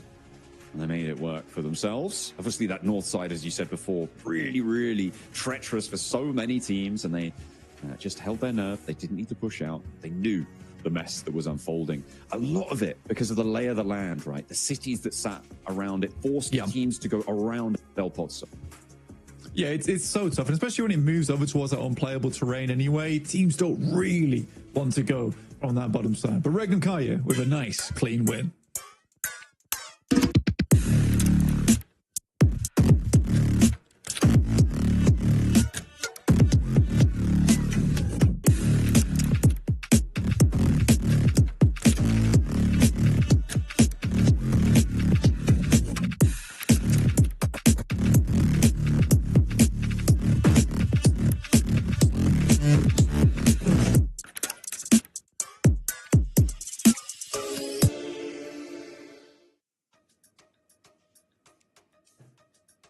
Regnum Kaya finally get their chicken dinner, and this one was hand wrapped and gifted to them right here. They got a beautiful circle, but the big difference, Max, man, between them and other teams that have been, you know, kind of gifted a zone, they do it and they get a bunch of eliminations to go home with it. So beautifully played for them, right?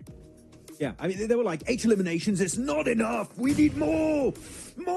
They just send it on to Aragon and Malloy, try and wrap it up with a few more eliminations to reach those double digits. And I genuinely thought, Niptra, VP were going to deny them, try and nade themselves or molly themselves, because you said it also during that game. That's something VP typically tend to do, is deny points away. But here, they try to take the fight, maybe find an extra elimination here or there on solos of Regnum, but they can't even get it against that Groza shot from Wild. And Regnum coming out big here, finally, with their first chicken dinner of the Gauntlet stage.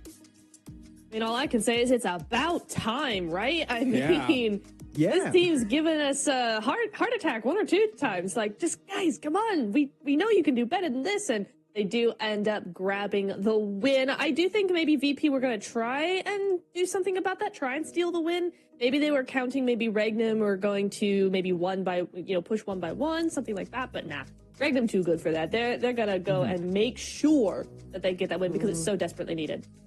I do want to ask, though, Niptra, is this the win we wanted to see from Regnum Kari? What do you think on that? No. Exactly, because I agree. Yeah, I would have preferred maybe the win coming from a play like Kara made, right? I think if they had come up, swept the north side, had that dominating effect, played it really well, and then go into the compound and then sweep out from there, something like that, I think that would have been a lot better because Kara played that very well, doing exactly what they do normally, and it worked out for them. Regnum could probably take a page out of their book. Exactly. I mean, looking at Regnum Kara, I'm not saying this was a bad game. This is just, you're gifted a circle and you use it really well. You get a bunch of eliminations, double digits, really happy about it. But it doesn't sell me yet on that potential comeback opportunity, Hodgix. Right? I'm not like, oh, they'll make it top 7 this next game. For me, I still need to see a bit more for me to be sold on that potential comeback opportunity. Yeah, I mean, it wasn't like the crazy high school, like high skill chicken dinner, right? That we would love to see for Regnum Karya. I just think that, it's one of those situations where, you know what? You got gifted a zone. It worked out for you. But sometimes, you've seen this happen plenty of times, Maxman, right? That happens, you get that chicken dinner, and then you just start going crazy afterwards, right? Sometimes you just need that little luck to spark that intensity, right? Hopefully that is what we see from Regnum Karya. Need a spark to make the bomb explode here for Regnum Kara. Right. The Turkish will be going strong, hopefully. But yeah, hopefully that's going to give them a little bit more confidence and momentum moving forward, going into the next Miramar. And I said it, Miramar normally not a map that stands out for me as like the Regnum Kara map. You know what? Here they're able to get himself a double-digit chicken dinner. Very happy to see it. APG, you could see they're depressed. Man. Normally, I know I should not do this, by the way, guys. Okay. Because the moment I say this, they're going to start doing a comeback. But man, APG are washed right now. I'm sorry. What is going on, APG? Where are they? They're not playing the game. They're not even joining the lobby, I feel like. Come on. I mean, it's hard to go against it. I mean, what is going on with this team? I mean, honestly, for me, it was watching them in that air and go match where they could easily have just drove up to that ridge line. They would have had such secure position. Instead, they do a crazy wild outside split push on the EA and then get picked apart. That really got me just had question marks all over my head. And then, seeing this performance as well, it doesn't give me the confidence that I think we need to see from a squad like APG. So I don't know. I think that if the Maxman reverse curse technique is going to work, might as well. Let's go for it. I kind of hope it works. Part of me is like, I hope I can use my powers for good. But that's right. I don't know. I can't quite control, unfortunately. All I know is that I can't curse Indian tournaments because Marzi's the one that has all the power over there. But Niptura, looking back at these rotational maps that are coming out for some of these teams, Virtus Pro hugging that western cliffside the entire time, clearly trying to set up a big high ground position. Unfortunately, the circle does shift away eventually, but Virtus Pro were calm, but yet super methodical in how they were approaching every single one of these circle shifts. Yeah, I really like how they played this. They hugged the west side, as you said, but then they move over to this compound. They try and do a 2-2 split. Later on, you're about to see that now they're actually going to try and move out, spread out across the west side of zone as well, just trying to control as much of that zone as possible. And that's what I'm looking for in a team. For me, if a team is going to do well in finals, they have to have that zone control capability. And VP certainly gave it their best. I think just that zone being just what it was out in the fields made it very, very difficult. Man, look at these leaderboards. So Regnum Karya get 20 points. The big standout, though, for me this game, guys, right? It's gotta be Kara. And I was trying to think, what do I say about this team? And I'm gonna use what Maxman said while we were watching this game, right? And that is, what did Kara have for breakfast, right? Because these guys went nuts today. I mean, they had 27 points, right? Before the day started. What is this? 3 games in a row with double, or 3 games total, right? So far with double-digit points. These guys are just going nuts, Niptura. They really are. I love